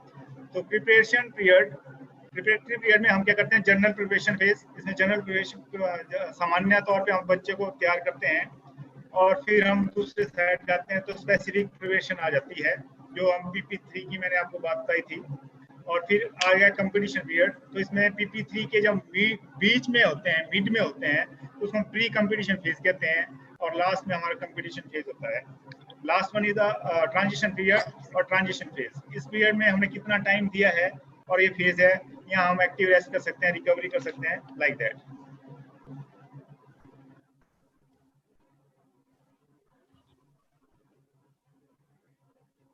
मैक्रो साइकिल का मैं आपको एक को दिखाना चाहता हूँ कि हमने किस तरह से ट्रेनिंग प्लान करते हैं और किस तरह से हमारी पीक पे जाता है। तो ये वॉल्यूम हाई जो प्रिपरेटरी 3 की बात हम प्री कंपटीशन फेज की फेस कर रहे हैं, तब हम उसकी तरफ डाइवर्ट कर रहे हैं। तो आप देखो एक एरो मतलब सर्कल लगा हुआ है और उसके बीच में एक एरो लगा हुआ है।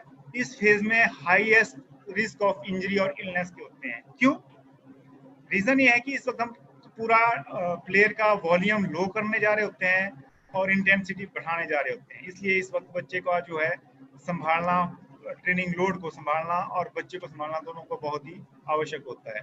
बाकी ये मैं पीछे आपसे डिस्कस कर ही चुका हूँ कि जिस दिखाने का मतलब ये था कि आपको किस फेज में जाके कहाँ पे करना है। आप PP1, PP2, PP3 लेके चल सकते हैं, स्पेसिफिक प्रिपरेशन फेज वाले लेके आगे कंपटीशन पीरियड है, फाइनल मॉडल ऑफ मॉडलिंग है, मेन कंपटीशन है और फिर उसका ट्रांजिशन पीरियड है। ठीक है। Based on Bompa strength training model, मैं आज आपको बोम्पा, बहुत सारे साइंटिस्टों ने ट्रेनिंग मॉडल दिए हैं जिनमें बोम्पा जी का मुझे पसंद है और मैं आपके सामने थोड़ा इसके बारे में बताना चाहूँगा कि स्ट्रेंथ ट्रेनिंग के लिए किस तरह से बोम्पा जी ने ट्रेनिंग मॉडल बनाया था। Block of strength training where different strength qualities are trained. इस ब्लॉक में एक हमने छोटे टुकड़ों में बांट दिया हमने पूरे ट्रेनिंग प्लान को, और ट्रेनिंग को विभिन्न तरीकों से विभिन्न क्वालिटीज को हमने उसमें डेवलप करना है। पर ट्रेनिंग प्लान करने से पहले मैं थोड़ी सी चीजें देखो नीचे लिखी हुई, conceptual, goal, type of load, water. तो ये हमारे माइंड में क्लियर रहना चाहिए कि हम जो ट्रेनिंग प्लान कराने जा रहे हैं कॉन्सेप्चुअली प्लान, इसको कॉन्सेप्चुअल प्लान बोलते हैं कि आपकी धारणा क्या है, आप इस ट्रेनिंग प्लान से चाहते क्या हो, इस साल आप चाहते क्या हो बच्चे से, इस तरह का आपकी धारणा कंप्लीट होनी चाहिए। फिर उसके बाद आपका मैक्रो साइकिल बनेगा, फिर मेसो साइकिल बनेगा, फिर माइक्रो साइकिल बनेगा, फिर आप उसकी सेशन में जाएंगे, फिर आप उसके यूनिट में जाएंगे। फिर उसके बाद आपने जब एक क्लियर हो गया कि आप इस ट्रेनिंग प्लान में चाहते क्या हो, फिर आपने उसका गोल सेट किया ट्रेनिंग प्लान का, क्या मुझे इस गोल सेट में कि मुझे कॉन्सेप्ट था क्लियर कि मुझे इसमें ये चीज डेवलप करनी है और ये करना है, मुझे गोल सेट करना है कि मुझे इसे एक कंपटीशन खिलाना है, 2 कंपटीशन खिलाना, एक बिल्डअप कंपटीशन है, दूसरा मेन कंपटीशन है। तो अब कौन से कंपटीशन में आपको पीक पे लेके जाना है, ये आपको गोल सेट करना है, उसके हिसाब से आपको ट्रेनिंग प्लान करना है। उसके बाद उसका इवेल्युएशन इम्प्लीमेंट करना है, फिर उस ट्रेनिंग का आपने इवेल्युएट करना है, फिर उस ट्रेनिंग के इवेल्युएशन के बाद को फीडबैक लेनी है और फीडबैक देनी है। दूसरा तरीका है टाइप ऑफ लोड। आज तक हम सब ने सुना है टाइप ऑफ लोड 2 होते हैं, इंटरनल और एक्सटर्नल लोड। सच पर मैं आपको ट्रेनिंग के हिसाब से लेटेस्ट चीज बता रहा हूँ। हमारे थोड़ा ट्रेनिंग में लोड हमारी बॉडी से रिलेटेड होते हैं। अब नया कॉन्सेप्ट क्या है लोड का? मेंटल लोड, जिसको हम CNS लोड बोलते हैं, सेंट्रल नर्वस सिस्टम लोड। दूसरा बायोलॉजिकल लोड, मतलब हमारे बॉडी के सिस्टम पे लोड। तीसरा स्ट्रक्चर लोड, हमारे शरीर के ढांचे के ऊपर लोड। और चौथा साइकोलॉजिकल लोड, हम साइकोलॉजिकली कितना उसके ऊपर साइकोलॉजी का हमारे उस लोड का करने का प्रैक्टिस का कितना इफेक्ट रहता है। उसके बाद हमारा इंटरनल लोड, हम प्लेयर उस लोड को कितना फील कर रहा है, और एक्सटर्नल लोड जो उसको कितना लोड दिया गया है। ये आपके बताने के लिए मैंने बताया, समझाने के लिए। वाटर मैक्सिमम हम क्या करते हैं, जब ट्रेनिंग शुरू होती है तो हम बीच में बच्चों को पानी देते हैं। तो मैं इसमें ज़्यादा नहीं बोलूँगा, न्यूट्रिशन का सब्जेक्ट है, लेकिन सिंपल पानी ना दें तो ज़्यादा बेटर है। अब ये बोम्पा जी ने जो स्ट्रेंथ ट्रेनिंग का जो बनाया था, उसमें पहला है एनाटॉमिकल अडॉप्टेशन, मतलब हमारे शरीर को जो हम ट्रेनिंग देने जा रहे हैं उसको अडॉप्ट कराना है, मतलब उसको उस चीज़ को ग्रहण कराना है। फिर आया हाइपोट्रॉफी। हाइपोट्रॉफी का मतलब होता है कि हमारे मसल को बढ़ाना है। फिर आया मैक्सिमम स्ट्रेंथ, फिर हम इस हाइपोट्रॉफी करने का मैक्सिमम स्ट्रेंथ कराएंगे, फिर हम कन्वर्ट्स करेंगे।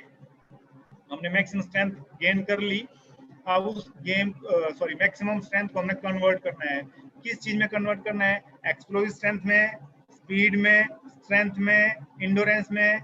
ये आपके ऊपर डिपेंड है, आप किस चीज में, किस प्लेयर को किस चीज में उस चीज को डाइवर्ट करना चाहते हैं, कन्वर्ट करना चाहते हैं, वो आपको करना है। फिर है मेंटेनेंस। अब हमने कन्वर्ट कर लिया तो अब इसको मेंटेन करना है उस चीज को। ये अब हम कंपटीशन के आसपास है, मेंटेनेंस फेज में, कंपटीशन और कन्वर्जन फेज में, कंपटीशन के आसपास प्री कंपटीशन फेज में है, और मेंटेनेंस मतलब हम कंपटीशन के पास पहुंच गए हैं। अब हम उसको लोड को ना घटाएंगे ना बढ़ाएंगे, उस चीज को मेंटेन करेंगे। अब हम उसमें कोई चीज ऐड नहीं करेंगे।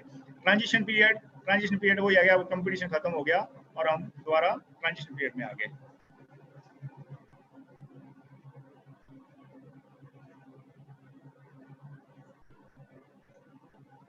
फर्स्ट फेज एनाटॉमिकल फेज, जिसमें हम शरीर को अडॉप्ट करना है। ये हमारी स्पोर्ट्स ट्रेनिंग का सबसे महत्वपूर्ण और सबसे ज्यादा महत्वपूर्ण रोल अदा करने वाला पीरियड है हमारी ट्रेनिंग का।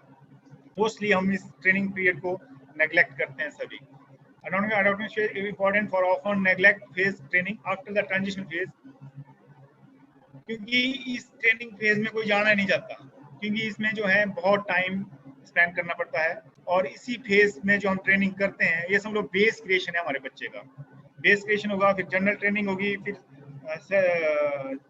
जनरल ट्रेनिंग होगी, जनरल के स्पेसिफिक आएगा, फिर स्पेशल आएगा, फिर स्पेसिफिक आएगा, फिर जाके कंपटीशन में जाएगा। तो इस फेज में मिनिमम के मैंने आज तक देखा, मैक्सिमम नहीं इस फेज को नहीं अप्लाई करते हैं। इस फेज में नहीं आते हैं कोई प्लेयर, ना प्लेयर आना चाहता है ना कोच जाना चाहता है, क्योंकि इस फेज में जो किया काम है वो आपका डायरेक्ट रिलेशन आपका स्पेसिफिक ट्रेनिंग से है और डायरेक्ट आपका कंपटीशन से है। इस फेज में जो आप करोगे उसका डायरेक्ट इफेक्ट आपको कंपटीशन में मिलेगा। The term anatomical adaptation implies the time required for body to get adjust to new exercise stimulus. इसमें जो भी एक्सरसाइज हम करते हैं उस हम नई बॉडी को, अपने बॉडी और शरीर के साथ उसको एडजस्ट करते हैं, जो भी बॉडी में हमारी हलचल हो रही है। The main objective of this इस एनाटॉमिकल फेज का जो सबसे मेन मुद्दा है, मेन उद्देश्य जो है, इन्वॉल्व मोस्ट मसल ग्रुप। मतलब अगर स्ट्रेंथ ट्रेनिंग करा रहे हैं तो हम इसमें सारे मसल ग्रुप को जोड़ेंगे, इन्वॉल्व करेंगे। दस प्रिपेयरिंग द मसल को प्रिपेयर करेंगे। Ligament, tendon and joints. Ligament आप सभी जानते हैं, लिगामेंट मतलब बोन को जोड़ने वाले लिगामेंट कहते हैं। टेंडन मसल से बोन, एंड जॉइंट जो है to endure the subsequent load long and strenuous phase of training. और इस ट्रेनिंग इस तरह से हम इसको प्रिपेयर करके आगे जाके लंबी और हार्ड ट्रेनिंग लेने के लिए तैयार हो जाए। इस फेज में जो हम जितना टाइम ज्यादा स्पेंड करेंगे, जितना टाइम ज्यादा लगाएंगे, हमारे बच्चे को आगे जाके फ्यूचर में इंजरी होने के चांस ना के बराबर होते हैं। क्योंकि इस फेज में एक प्रिपरेटरी सिस्टम होता है बॉडी में। सिंपल सी साधारण सी भाषा में बोले तो सेंसर सिस्टम, जो हमारे लिगामेंट ज्यादा एंकल जॉइंट पे ज्यादा और नी जॉइंट पे ज्यादा रहता है। जब भी हमारी बॉडी में गलत इफेक्ट पड़ेगा, वो एकदम ब्रेन को मैसेज भेज देगा कि भाई साहब कुछ गलत हो रहा है आपकी बॉडी में, इस जॉइंट पे रोको। तो हमारे को उस इंजरी की सूचना पहले मिल जाती है। तो जब हम इस फेज में काम ही नहीं करेंगे तो हम इंजरी की सूचना, हमने उस सिस्टम को डेवलप ही नहीं किया, तो हम आगे जाके उस चीज को डेवलप नहीं कर पाएंगे, हम इंजरी से बच्चे को नहीं बचा पाएंगे। Correct structure balance important for the prevention of injury. आपकी बॉडी, जो भी आप ट्रेनिंग करते हो, उसका जो आपकी बॉडी का जो स्ट्रक्चर है, आपकी बॉडी का जो ढांचा है, वो किस तरह से वो आपका सबसे ज्यादा होना चाहिए, ठीक होना चाहिए। नहीं तो ये अगर नहीं होगा तो आपकी अगर इनकरेक्ट आप अगर ट्रेनिंग या टेक्निक या वेट लिफ्टिंग करोगे तो इंजरी के चांस ज्यादा रहेंगे। अगर आपका बॉडी एक्सरसाइज करती बार या स्किल करती बार प्रॉपर पोजीशन में है, पूरी अलाइन में है, तो आपको इंजरी होने के चांस ना के बराबर हैं। The exercise program in this phase should be general in nature. इस फेज में जो है ट्रेनिंग का जो प्रोग्राम होता है हमारा जर्नल होता है। इसमें स्पेसिफिक ट्रेनिंग नहीं होती है, मैं ऊपर से ही चीज बोलता रहा हूँ कि हमारी ट्रेनिंग जर्नल इन नेचर होनी चाहिए विद मैनी एक्सरसाइज, जिसमें 9 से 12, 10, 8, 10, 6, 8 अकॉर्डिंग टू स्टूडेंट बढ़ा भी सकते हो, जरूरी नहीं है फॉर्म करनी है। जो आराम से कर ले और जिससे हमारा प्लेयर थके ना। तो load intensity can be 40 to 60%। अब वेट ट्रेनिंग हम करेंगे तो इसमें 1 आर्म लेके हम उसका 40 to 60% उसको लोड देंगे। या आप लोड परसेंटेज आप अच्छी तरह जानते हैं किस तरह से फाइंड आउट करना, किस तरह कैलकुलेट करना है। If the duration of the preparatory period is long, अगर आपके प्रिपरेटरी पीरियड की समय सीमा अगर ज्यादा है तो more time can be devoted for anatomical adaptation training. सबसे ज्यादा टाइम हमारे को इसी फेज में शरीर के ढांचे को उसको ग्रहण करने में ज्यादा लगाना चाहिए। और नोवियस एथलीट या जो आपके पास नया प्लेयर आया, a longer anatomical adaptation phase is needed for future intensive training. अगर आपके पास नया बच्चा आया है तो उसको इस फेज में जितना आप रख सकते हो, जितनी इस फेज में ट्रेनिंग दे सकते हो वो आप दो, क्योंकि वो आपके भविष्य में इस फेज की आवश्यकता है और बच्चे की आवश्यकता है, और भविष्य में जो हाई इंटेंस ट्रेनिंग देनी है उसकी बिल्डिंग, उसका स्ट्रक्चर आप यहीं तैयार करने वाले हो। Lengthy unorganized adaptation phase will be the novice 8 to 10 week. ये जितना आप दे सकते हैं 8 से 10 हफ्ते, 3 महीने, कितना आप इसमें स्पेंड करोगे तो बच्चों को इंजरी के चांस नहीं है, और आप हाई इंटेंस ट्रेनिंग लेने के लिए तैयार हो जाएगा। जैसे जैसे हमारे ट्रेनिंग फेज चेंज होते हैं वैसे वैसे हमारी आपको मैंने जितनी स्लाइड्स दिखाई, हमारा वॉल्यूम कम होता जाता है, इंटेंसिटी हाई होती जाती रहती है। जब भी हम हाई इंटेंस वर्क करते हैं हमारे को इंजरी के चांस ज्यादा रहते हैं, और ज्यादा इंजरी होने का चांस सिर्फ एक ही है जो आज तक मैं जानता हूँ स्पोर्ट्स ट्रेनिंग में, कि हमारे यहाँ जो फिजिकल फिटनेस लेवल, अब सिंपल सी भाषा में बोलूं, वो बहुत पुअर होता है। इससे हमारे प्लेयर को कहीं ना कहीं नी, एंकल, शोल्डर इंजरी ज्यादा रहती है, हमने उसकी ट्रेनिंग नहीं की है और हमने उसको डॉक्टर नहीं कराया, तो वो लोड नहीं ले पाता और इंजरी होने के चांस रहते हैं। और अलाइड एथलीट जो हमारे पास बड़ा प्लेयर है, नेशनल लेवल का, इंटरनेशनल लेवल है, स्टेट लेवल का है, किसी को आप अलाइड एथलीट काउंट करते हो तो उसको 4 से 6 हफ्ते तक आप पर्याप्त हैं इस फेज में देने के लिए, ट्रेनिंग देने के लिए। लेकिन आना सभी प्लेयर को इस ट्रेनिंग फेज में, क्योंकि इसके बिना आपका काम नहीं चलेगा। The frequency of training depend upon the athlete training status and for advanced athlete session as per requirement. आप जो बारंबारता है इस ट्रेनिंग की और आपके प्लेयर के ऊपर डिपेंड करती है किस चीज पे, प्री ट्रेनिंग स्टेटस, आपका पिछला ट्रेनिंग स्टेटस उसका क्या था और आपका प्लेयर कितना एडवांस है। और आप इस ट्रेनिंग में 4 से 5 इस पीरियड में 4 से 5 पर वीक सेशन दे सकते हो, और एज पर रिक्वायरमेंट और प्लेयर की जो रिक्वायरमेंट उसके हिसाब से दे सकते हो। लेकिन इसमें अगर आप ट्रेनिंग स्ट्रेंथ ट्रेनिंग पे वर्कआउट कर रहे हो तो इसमें आप मसल ग्रुप डिवाइड कर लो कि आज मुझे इस मसल पे करना है, कल इस पे करना है। इसमें हमारा जो स्ट्रक्चरल लोड की मैंने जो बात की थी और सीएनएस लोड की, वो लोड प्लेयर पे कम पड़ेगा। जब बच्चे के ऊपर स्ट्रक्चर लोड और बायोलॉजिकल लोड बढ़ता है तो उसको रिकवरी करने में 48 आवर्स से लेके 72 आवर्स तक की रिकवरी चाहिए। तो इस तरह का आपका वर्कआउट नहीं होना चाहिए जो रिपीटेड हो और वही सेम वर्कआउट हो, इससे इंजरी के चांस आपके लिए ज्यादा हो जाते हैं। आप सीएनएस सिस्टम मतलब स्पीड का वर्कआउट करने में 12 घंटे में रिकवरी हो जाती है, 12 से 48 घंटे में, उसमें आप लोड, लेकिन आपका लोड में वेरिएशन होगी तो आपको ये मतलब करने की जरूरत नहीं है। आपको सोचना ही नहीं है कि मैंने वर्क कब देना, आपने अगर आज दिया तो चौथे दिन उस वर्क की बारी आएगी, इसलिए मैंने प्रायोरिटाइजेशन करना बहुत इंपॉर्टेंट है। दूसरा फेज है हाइपोट्रोफी और मस्कुलर एंड्योरेंस। इस फेज में हम मसल का बल्क बढ़ाते हैं, मसल का साइज बढ़ाते हैं, पर हम साइज बढ़ाने के लिए हम जनरल लैंग्वेज या लेमैन लैंग्वेज बोल सकते हैं। हम मसल का साइज ना चेंज कर सकते हैं ना बढ़ा सकते हैं, हम मसल में सिर्फ जो प्रोटीन्स होती हैं उन प्रोटीन को बढ़ाते हैं, उनकी कंटिन्यूशन या उनका रेपिटेशन या प्रोटीन का मसल में बढ़ाना, इस चीज को मसल के बल्क को बढ़ाता है, मसल के साइज को बढ़ाता है। हम मसल का साइज नहीं बढ़ाते हैं। इसमें जब स्ट्रेंथ ट्रेनिंग करेंगे तो माइटोकॉन्ड्रियाज बढ़ जाएंगे मसल में, और हम इंडोरेंस ट्रेनिंग है तो न्यू कैपिटलाइजेशन हो जाएगी। जब न्यू कैपिटलाइजेशन हो जाएगी तो बच्चे में इंडोरेंस ट्रेनिंग ज्यादा बढ़ जाएगी, और स्ट्रेंथ ट्रेनिंग है माइटोकॉन्ड्रिया जब बढ़ेंगे तो माइटोकॉन्ड्रिया बढ़ जाएंगे तो मसल का बल्क बढ़ जाएगा, और हम मसल साइज नहीं बढ़ेंगे, हमारी प्रोटीन्स बढ़ती हैं। High volume and low intensity training, इसमें हम वॉल्यूम हाई रहेगा, जैसे मतलब वेट ज्यादा रहेगा और उसकी बारंबार इंटेंसिटी कम रहेगी। वेट जैसे हाइपोट्रोफी में हम 70 to 80% तक जा सकते हैं, 60 to 70% जा सकते हैं, और ज़्यादा अगर मैच्योर एथलीट है तो 75% तक हम जा सकते हैं, या हम हाइपोट्रोफी कर सकते हैं। हाइपोट्रोफी जिस प्लेयर की अच्छी होगी उस प्लेयर को इंजरी के चांस नील ना के बराबर होंगे। फिर ये जब हाइपोट्रोफी जब हम कर ली, अगर हमने हाइपोट्रोफी अच्छी नहीं की और हम मैक्सिमम स्ट्रेंथ में, और इसमें 4 से 6 हफ्ते हम दे सकते हैं, अगर ये भी डिपेंड करता है आपके प्लेयर के फिटनेस लेवल पे। और अगर हम मैक्सिमम स्ट्रेंथ पे जाते हैं और हमने हाइपोट्रोफी नहीं किया है तो आपके प्लेयर को लिगामेंट्स और टेंडन की इंजरी होने के चांस ये समझो 101% है, कोई रोक नहीं सकता उस चीज को। The main objective of this phase is to develop to the highest possible level.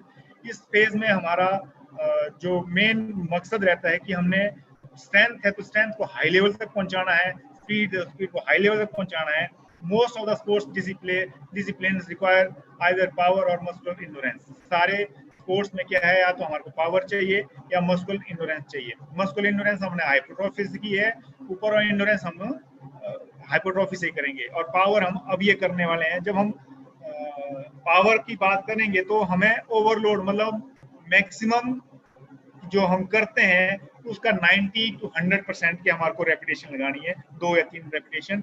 इस वर्कआउट करने से हमारे जो आप पावर की बात करते हैं, पावर हमारा जो मसल प्रोड्यूस करते हैं उसको फास्ट मसल फाइबर कहते हैं, वो हमारी पावर को प्रोड्यूस करते हैं। तो जब हमको पावर बढ़ानी है तो हमारे को उसको स्टिमुलेट ज्यादा करना पड़ेगा, मतलब लोड ज्यादा देना पड़ेगा, चाहे किसी भी फील्ड में जाओ आप। तो 85 to 100% लोड हम इसमें दे सकते हैं। Quality of muscular endurance is also increase progressive, the training intensity is high. इसमें ट्रेनिंग इंटेंसिटी हाई रहेगी, स्पीड ज्यादा रहेगी। अगर आपने पावर और स्पीड बढ़ानी है तो इंटेंसिटी हाई रहेगी और वॉल्यूम लो रहेगा, and the training volume is low. अब आ गया कन्वर्जन फेज। अब हमने ये सारा काम कर लिया, हमने 100% अपनी स्ट्रेंथ गेन कर ली, अब हम उसको कन्वर्ट करना है। The main task of this convert into the sports specific strength ability. अब हमारे को स्पोर्ट्स में जो एबिलिटी जिस पोजीशन पे हमारा प्लेयर खेल रहा है उस हिसाब से उसको कन्वर्ट करना है, depending upon the characteristics of the event, depending upon the आपकी प्लेइंग सिचुएशन या प्लेइंग किस तरह का कार्यक्रम, किस तरह का आपका प्लेयर खेलता है उसके ऊपर डिपेंड करता है। आप उसके हिसाब से उसको चेंज नहीं कन्वर्ट कर सकते हो। Through out the conversion phase the athlete must maintain a certain level of maximum strength. जब तक हमें कन्वर्ट करना है अपने इसको, तो हमारे को मैक्सिमम स्ट्रेंथ को उस लेवल पे रखना ही पड़ेगा। The power phase is characterized by higher load intensity, the physiological adaptation take longer time. जब हम पावर फेज में जाते हैं तो इस फेज में हमारे को जो ट्रेनिंग करनी है या स्पीड ट्रेनिंग जिसमें हम करनी है, तो इसमें हमारे को, अगर आप जानते हो तो eccentric training, eccentric contraction of muscle should be must there. If you want to increase the performance you should go to eccentric training। और ये eccentric training और eccentric strength training, eccentric contraction जो मसल की है, ये सबसे ज्यादा output भी देती है और सबसे ज्यादा आपको इंजरी भी देती है। तो should be careful to calculation of the load। पांचवा आया आपका, आपको बहुत सावधानी बरतनी है कैलकुलेशन करती बार लोड को कन्वर्जन फेज में, क्योंकि आप कन्वर्ट कर रहे हो, आपने कैलकुलेशन में थोड़ा सा गड़बड़ किया तो इंजरी के चांस 99% है, 100% है, 99 सॉरी। फेज 5 के मेंटेनेंस, अब हमने इसको कन्वर्ट कर लिया, अब हम इसको मेंटेन करेंगे to achieve previous phase to maintain which achieve the, जो हमने पिछले कन्वर्जन फेज में जो हमने इसको अचीव किया, अब हम उस चीज को मेंटेन करें, चाहे हम लोग किसी भी चीज में उसको कन्वर्ट किया है। The training program must be planned according to the specific requirements of sports। मैं कबड्डी के लिए स्पेशली बोल सकता हूँ कि कबड्डी में आप प्लेयर की पोजीशन के हिसाब से अपना ट्रेनिंग प्लान जो है बना सकते हैं। जो एक जैसा ट्रेनिंग प्लान कबड्डी में नहीं चलेगा आज के हिसाब से, क्योंकि कबड्डी आप पहले आपके टाइम की कबड्डी ग्राउंड में खेलते थे, मतलब मिट्टी वाले ग्राउंड पे, और आपकी आज की जो कबड्डी वो मैट पे खेली जाती है। और मैट पे कबड्डी खेलने का मतलब कि आप इतने फिटनेस लेवल आपका इतना हाई लेवल होना चाहिए कि आपको इंजरी ना होगी, और उस फिटनेस हाई लेवल को रखने के लिए आपको ये ट्रेनिंग करनी ही पड़ेगी, क्योंकि उसमें एक्सर्शन ज्यादा होती है, क्योंकि उसमें बाउंसिंग ज्यादा है आपके मैट में, और बाउंसिंग जहाँ ज्यादा है, जहाँ friction is more the speed is less. और when you go to down, जब आप ज्यादा नीचे जाओगे तो आपको उस चीज को उठाने के लिए उतनी ज्यादा ताकत चाहिए। इसलिए मैट में जब आप ट्रेनिंग करते हो या मैट पे आप कबड्डी खेलते हैं, तो इसमें जब हम पैर रखते हैं तो हमारे वेट से मैट नीचे दबता है, जब नीचे जाता है तो हमारी बॉडी की सेंटर ऑफ ग्रेविटी नीचे जाती है। जब सेंटर ऑफ ग्रेविटी नीचे जाएगी तो उसको ऊपर उठाने के लिए, पोजीशन में लाने के लिए, अनस्टेबल करने के लिए हमारे को उसको डबल ताकत चाहिए। इसलिए हमारे को उस चीज को उसी के हिसाब से, रिक्वायरमेंट के हिसाब से हमारे को अपना ट्रेनिंग प्लान बनाना चाहिए जो हमारे स्पोर्ट्स की रिक्वायरमेंट है। Compensation phase, transition phase, in this phase अब हम कंपटीशन खेल लिया, सब कुछ हो गया, अब हम कंपटीशन फेज में आगे। इस फेज का मतलब रिकवरी है, both physically and mentally after the main competition. आपका जो मेन कंपटीशन था, जहाँ आप सिंगल फेडरेशन कर रखा था, डबल कर रखा था, आप इसके बाद मैंने पहले बोला बिल्डअप कंपटीशन रख सकते हैं, एक्सपोजर कंपटीशन रख सकते हैं, मेन कंपटीशन रख सकते हैं। जो मेन कंपटीशन आपने रखा है उसके बाद आप बच्चे को ट्रांजिशन फेज में ले जाओ और उसकी मेंटल और फिजिकल रिकवरी कराओ। पर अब पुराना रूल था, program can be plan with the an of involving more system of the body will the weaker system muscle that are not often trained। पहले हम क्या करते थे, ट्रांजिशन पीरियड में जाके सो जाते थे, रेस्ट करते थे। अब वो टाइम नहीं है, हमारे को एक्टिव रेस्ट करना है और हमारा पूरा बॉडी सिस्टम, इसमें बोल सकते हैं 40 to 50 या 30 to 40, 40 to 45% ट्रेनिंग लोड आप इस फेज में दे सकते हो। पर ये स्पेसिफाइड नहीं होगा, सिर्फ जनरल इन नेचर होगा। और हमारे को इस फेज में जो कंसंट्रेट करना है, हमारे पूरी बॉडी पे कंसंट्रेट करना है, जिसमें हमारी पूरी बॉडी की इन्वॉल्वमेंट शुरू हो जाए, स्टार्ट हो जाए। और build the weaker system muscle system, जो हमारा कमजोर हिस्सा है सिस्टम है बॉडी का, उसको बनाना है, बिल्ड करना है। और मसल जो वीक लगे हमारे को अपने पूरे कंपटीशन पूरे साल में कि मुझे मेरे प्लेयर में कमी रही है, इस कमी पे काम करना है, तो इस कमी में हम इस फेज में काम कर सकते हैं। That are not often train, जो हमें कभी कभार आगे जाके ट्रेन किए, हमने छोड़ दिए थे, उनको दोबारा हमें कंसंट्रेट करना है। Well periodized training and the coach knowledge in the area of training method will bring superior result. आपका जो ट्रेनिंग प्लान होगा वो बहुत अच्छा बनाया हो, कि आपकी कोच के नॉलेज के ऊपर डिपेंड करता है। और उसकी अगर इस फील्ड में ट्रेनिंग देने की मेथड, जो हमारे ट्रेनिंग मेथड हैं, अगर वो अच्छे हैं तो आपको अच्छे रिजल्ट आने की संभावना पक्की है।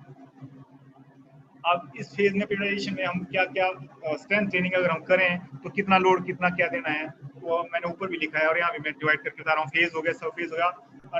एनाटॉमिकल अडॉप्टेशन फेज में, प्रिपरेटरी फेज में हम करेंगे एनाटॉमिकल अडॉप्टेशन फेज, हाइपरट्रॉफी और मैक्सिमम स्ट्रेंथ। इसमें 8 से 10 वीक हो गया नए बच्चे के लिए और 4 से 6 वीक हो गया आपके पुराने प्लेयर के लिए। हाइपरट्रॉफी के लिए हम 4 से 6 वीक देंगे। Maximum strength duration depend upon the type of periodisation. आपने सिंगल डबल मल्टी किया है तो 1 से 3 महीने लगेंगे मैक्सिमम स्ट्रेंथ को गेन करने के लिए। और उसको अब हम कंपटीशन फेज में आगे, प्री कंपटीशन फेज समझ लो, कंपटीशन फेज आगे, प्री कंपटीशन फेज में हम करेंगे कन्वर्ट, इसको 4 से 6 हफ्ते लगेंगे। पावर में कन्वर्ट करना है तो 4 से 6 हफ्ते लगेंगे। मस्कुलर एंड्योरेंस में कन्वर्ट करना 6 से 8 हफ्ते लगेंगे। मेंटेनेंस वीक में हम इसको मेंटेनेंस फेज में 3 से 4 वीक लगेंगे। मतलब हम मेंटेनेंस में जब आए तो हम प्रॉपरली पूरे कंपटीशन फेज में हैं, क्योंकि पीक परफॉर्मेंस या पीक जो बच्चे का आता है उसको हम ज्यादा दिन तक मेंटेन नहीं रख पाते।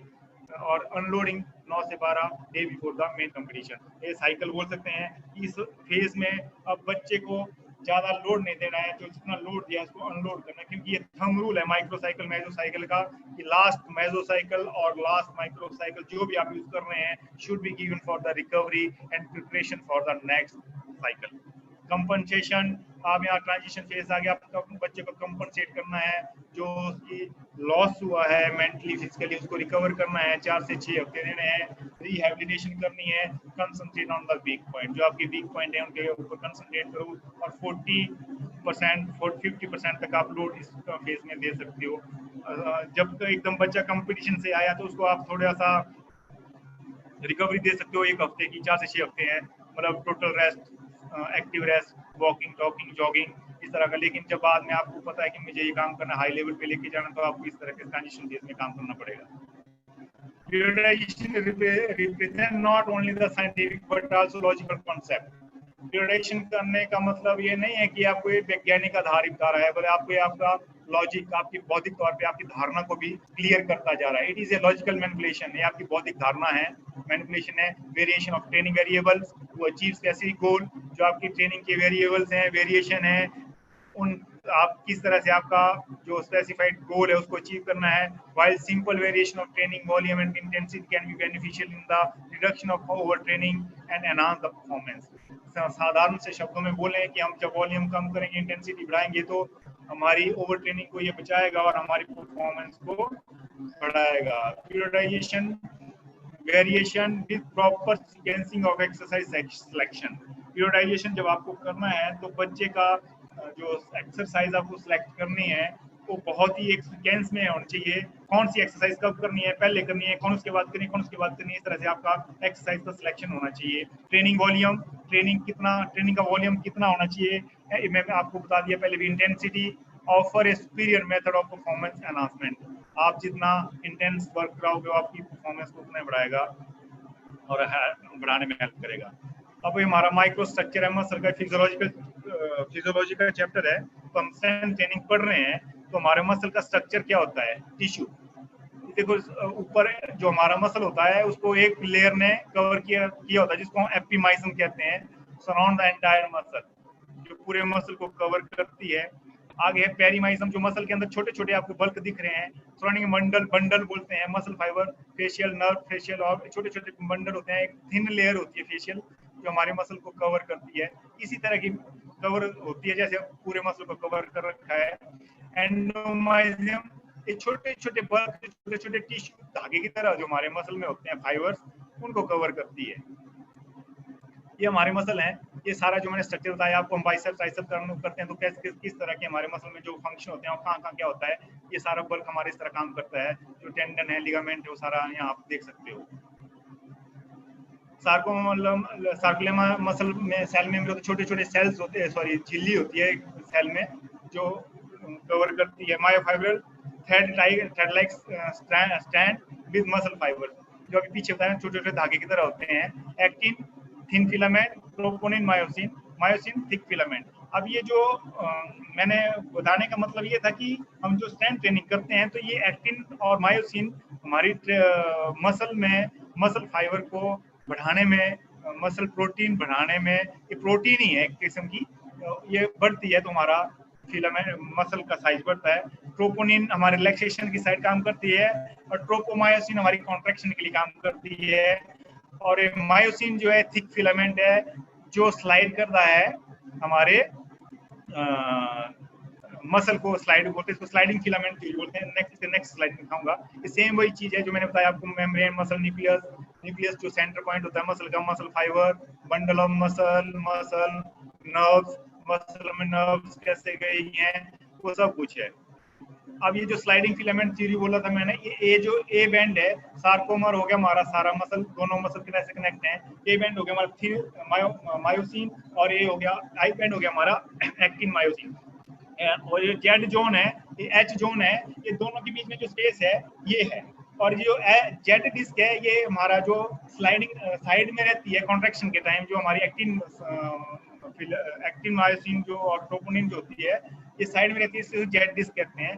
अब जैसे जैसे हमारा मसल कॉन्ट्रैक्ट होगा तो जेड एच जोन जो है, जेड बैंड भी बोलते हैं, जेड डिस्क वाला जो है, जैसे जैसे मसल स्लाइड होगा तो ये जो एच जोन है ये कम होता जाएगा हमारे मसल के लिए। जैसे ये ए बैंड थिक फिलामेंट हमारे मसल के ऊपर ऐसे स्लाइड करेगा तो हमारी कॉन्ट्रैक्शन होगी, तो हमारी मसल से एनर्जी रिलीज होगी। जब ऐसे ऐसे करता रहेगा तो हमारी मसल की एनर्जी रिलीज होगी। जब पापा ऐसे रिलैक्स होगा, जैसे रिलैक्स, जब मसल फुल्ली कॉन्ट्रैक्ट हो जाएगा तो जो एच जोन है ये आपको बिल्कुल नहीं दिखाई देगा मसल में, ये बिल्कुल जीरो हो जाएगा। जैसे रिलैक्स होगा वैसे इसका साइज बढ़ना शुरू होगा।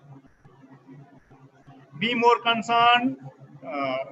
concerned with your character than your reputation, because your character is what you really are, while your reputation is merely what other thing.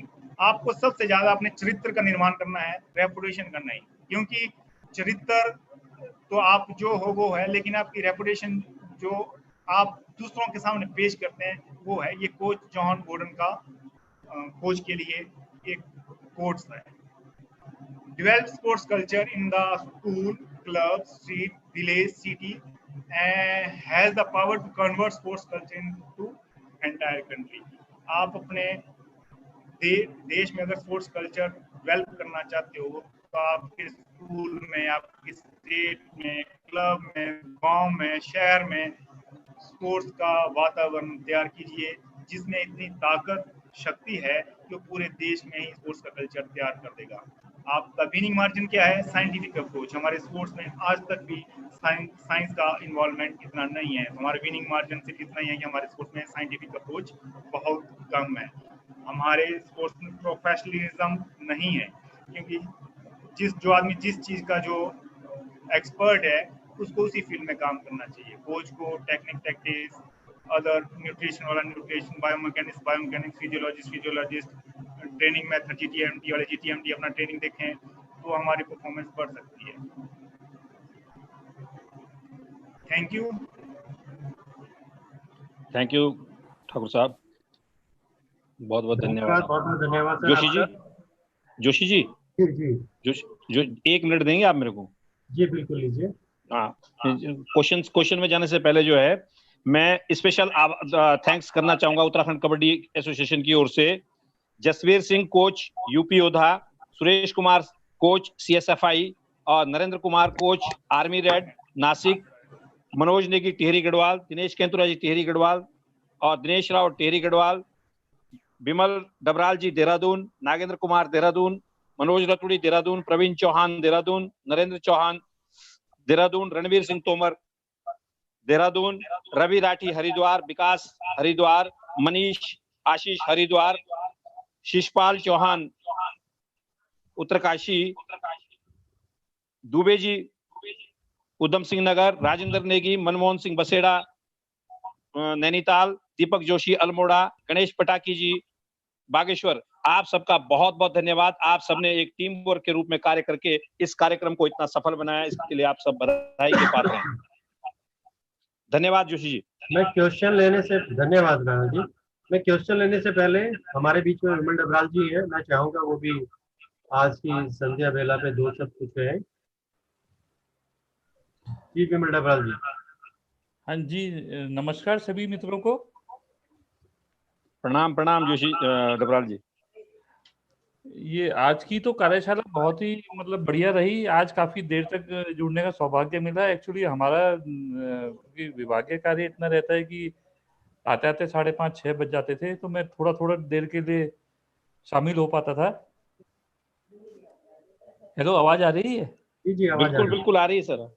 तो मैं एक तो ये जितने भी हमारे टेक्निकल वक्ता थे इनका बहुत बहुत धन्यवाद कहना चाहूँगा, और एक रिक्वेस्ट भी मैं करना चाहूँगा आदरणीय श्री चेतन जोशी जी से, आदरणीय श्री महेश जोशी जी से, और राणा जी तो खैर गुरुजी, आप सभी लोगों से, ये जो भी हमें तकनीकी ज्ञान मिला ना, देखिए अभी तक तो हम सुन रहे हैं, मेरे ख्याल से रिकॉर्ड भी सबने नहीं किया होगा, तो इसका एक हम कहीं से कंपाइल करके इसको एक बुक फॉर्म में या वीडियो फॉर्म में अगर कहीं से कुछ हो पाए, क्योंकि ये ज्ञान जो है ना, ये खिलाड़ियों तक जो प्रतिभाग नहीं भी कर पाए या जो रोज भी प्रतिभाग करते रहे हैं उनके लिए आगे, क्योंकि ये बुक फॉर्म में आ जाए या वीडियो फॉर्म में सीडी वीडी बन जाए, जिससे कि आगे भी वो सुन सुन के देख देख के, और जो आज तो जो ये पावर पॉइंट प्रेजेंटेशन कितना बढ़िया, मतलब पूरा साइंटिफिक तरीके से और टेक्निकल तरीके से काम हो रहा है, बधाई के सब पात्र हैं। तो इसको हम कंपाइल कर पाए, ऐसा कुछ उपाय हो सकता है? जी मैं विमल जी आपकी नॉलेज में डाल देता हूँ। हमारी जितनी भी वीडियो क्लिप है वो अवेलेबल भी है, उसको कंपाइल भी करेंगे, साथ में ये यूट्यूब पे भी अवेलेबल है, जिसने उस माध्यम से देखना है उस माध्यम से देख सकता है, उत्तराखंड कबड्डी एसोसिएशन की साइट से वो यूट्यूब पे वो चैनल बनाया हुआ है, तो आप हाँ, ये वीडियो देख सकते हैं। अभिनव पहल आपकी रही थी कि आप लोग इसको YouTube और इसमें भी आपने डाल दिया, जिससे कि वक्त बे वक्त जब भी है तब देख पाएंगे और इसका फायदा उठा पाएंगे। इसके लिए तो आप बहुत, मतलब मुझे शुरुआत में मैं बहुत स्पष्ट कहना चाहूंगा, शुरुआत में मुझे लगे इन जनरल जैसे चलता ही है वैसी कार्यशाला होगी, लेकिन अब ये देखा तो ये तो बहुत ही अच्छी, मतलब जिसे कहेंगे सब एक्सपर्ट रहे इसमें, तो बहुत बहुत धन्यवाद। और कुछ विचार कल शेयर करूंगा मैं। जी धन्यवाद। जी जी जी जी जी। मैं चाहूंगा महेश जोशी जी से भी कि अब तक के हमारे प्रोग्राम के विषय में 2 शब्द आपने आज संध्या बेला पे कुछ कहे। महेश जोशी जी।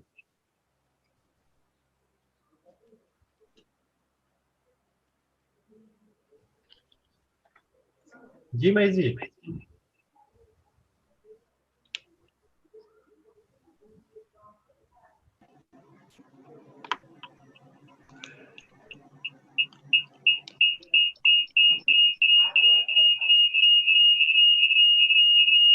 महेश जी तो शायद आवाज नहीं जा रही है। मैं उपेंद्र मलिक जी से रिक्वेस्ट करूंगा कि वो भी कुछ शब्द इस प्रो वर्कशॉप के बारे में कहें।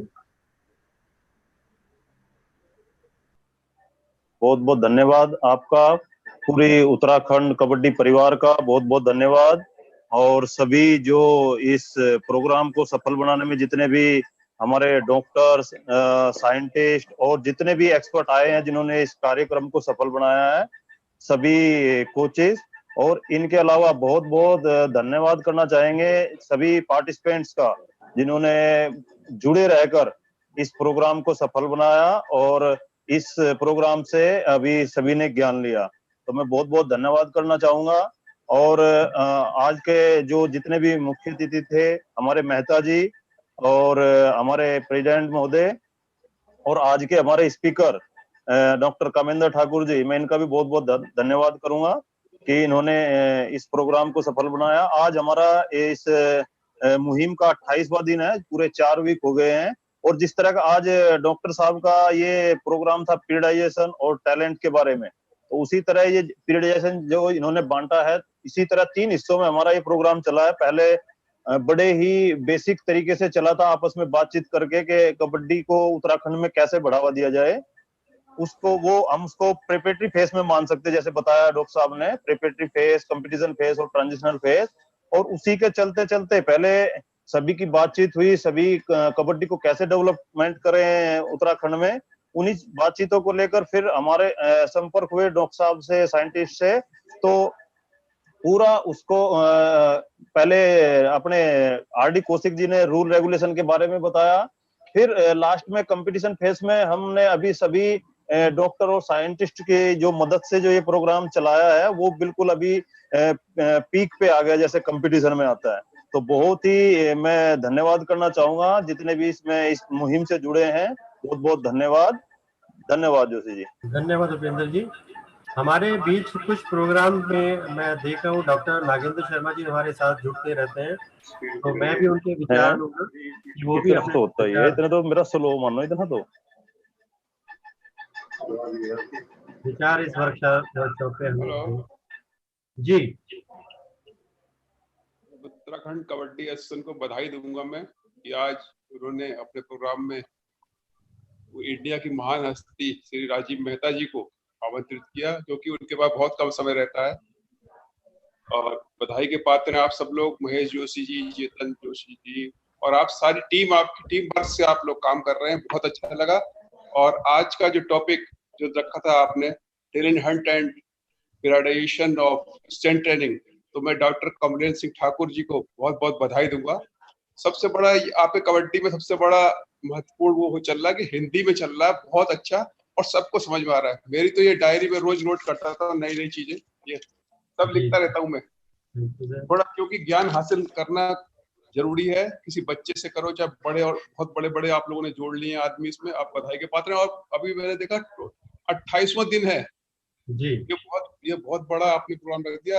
बहुत से सेमिनार चल रहे हैं इसमें, एक हफ्ते 10 दिन 11 दिन 12 दिन 15 दिन, ये 28वां। तो मैं ये पूछना चाहूंगा कितने दिन का और है सर? ये आज हमारा लास्ट दिन है, उसके बाद हम वीकली प्रोग्राम स्टार्ट करेंगे जिसकी आप लोगों को सूचना दी जाएगी। नहीं बिल्कुल, आप बधाई के पात्र है। और आप सब कबड्डी वालों को मैं आमंत्रित कोविड-19 के बाद नैनीताल और रुद्रपुर आमंत्रित करूंगा, आप लोग आइए, वहाँ मेरा मेहमानदारी करूंगा मैं उनकी। और बहुत बधाई के पात्र है, इसमें सब लोग जुड़े रहते हैं, जैसे ये राजेंद्र नेगी, मनमोहन बसड़ा, इन लोगों के लिए है ये नए जो आगे आ रहे हैं कोचेज, झा जी, ब्रजेश दुबे जी, नए लड़के, संदीप जी, ये सब लोग जुड़े रहते हैं, बहुत अच्छा लगता है। और आपको बहुत बहुत बधाई कि आपने ये प्रोग्राम किया। धन्यवाद सर। और मैं चाहूंगा हमारे साथ बीपी शर्मा जी जो लगातार जुड़े रहते हैं, तो उनसे भी कुछ कमेंट चाहेंगे अपनी वर्कशॉप के ऊपर। जी बीपी शर्मा जी। राणा जी नमस्कार। प्रणाम सर, प्रणाम। आज का जो प्रोग्राम था डॉक्टर कामेंद्र ठाकुर जी का, मैं समझता हूँ कि अभी तक के जितने भी प्रोग्राम्स हुए हैं उन सब में अगर ग्रेडिंग करूं तो ये नंबर 1 ग्रेड पे है। इसके साथ ही साथ मैंने महेश जी के पास एक वो भी भेजा है, प्रोफाइल भेजी है अलग से कि प्लेयर, कोच और ऑफिशियल ये क्या है और इनकी क्या क्या क्वालिटी होती हैं, इसको डिफाइन करके मैंने एक लिस्ट में भेजा है। आप महेश जी से कंसल्ट करके उनके व्हाट्सएप उस पर रखा हुआ है, वो ले सकते हैं। और इसके साथ ही साथ मैं लास्ट में चेतन जी, महेश जी, राणा सर और इसके साथ ही उपेंद्र मलिक जी, सबका बहुत बहुत आभारी हूँ जिन्होंने मुझे मौका देकर इसमें बोलने का अवसर दिया। धन्यवाद सर। जी बहुत बहुत धन्यवाद सर।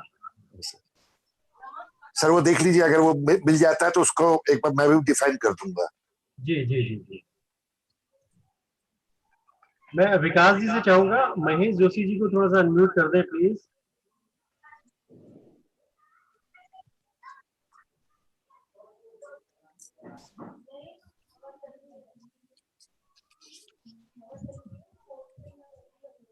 महेश जोशी जी की आवाज आ रही है?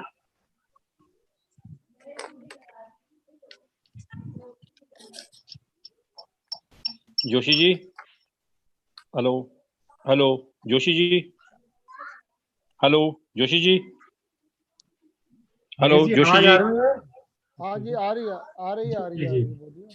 जी मैं जी। हाँ जी बोलिए, राणा जी बोल रहे हैं ना, इन्हीं से बोल रहे हैं तो क्या बोल रहे हैं? जी भाई साहब, मैं आपके लिए ही 2 शब्द बोलना चाह रहा हूं, अगर इजाजत हो तो। अरे भाई हमारे लिए क्या बोलना है, हमारी उम्र निकल गई बोलने की। नहीं, आपके लिए बोलना बहुत जरूरी है। मेरी रिक्वेस्ट है महेश जी से, इस वर्कशॉप के लिए 2 शब्द आप प्लीज कहें। जी, हम सब ने जो ये प्रोग्राम रखा है, ये इसका पूरा श्रेय जो है उत्तराखंड कबड्डी एसोसिएशन महेश जोशी जी को देते हैं कि इनका, मैं केवल 2 लाइन में इनकी पूरी व्यक्तित्व को डिफाइन करना चाह रहा हूं।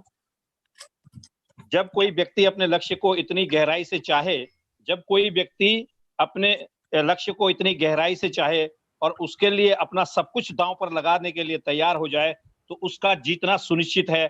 ऐसे व्यक्तित्व के धनी है हमारे महेश जोशी जी, और आपके ही अथक प्रयास से ये कार्यशाला जो है सफल हो सकी। इसके लिए आप और आपकी पूरी टीम बहुत बहुत बहुत बधाई की पात्र है। धन्यवाद साहब। जी महेश जोशी जी। हाँ जी राणा जी, हेलो जी आवाज आ रही है? आवाज आ रही है? हाँ जी, आज की ये वर्कशॉप को जो हमारा 28वां दिन है, 4 हफ्ते हो गए, इसको हम वीकली शुरू करेंगे। सोचते हैं कि एक हफ्ते में एक दिन डिसाइड कर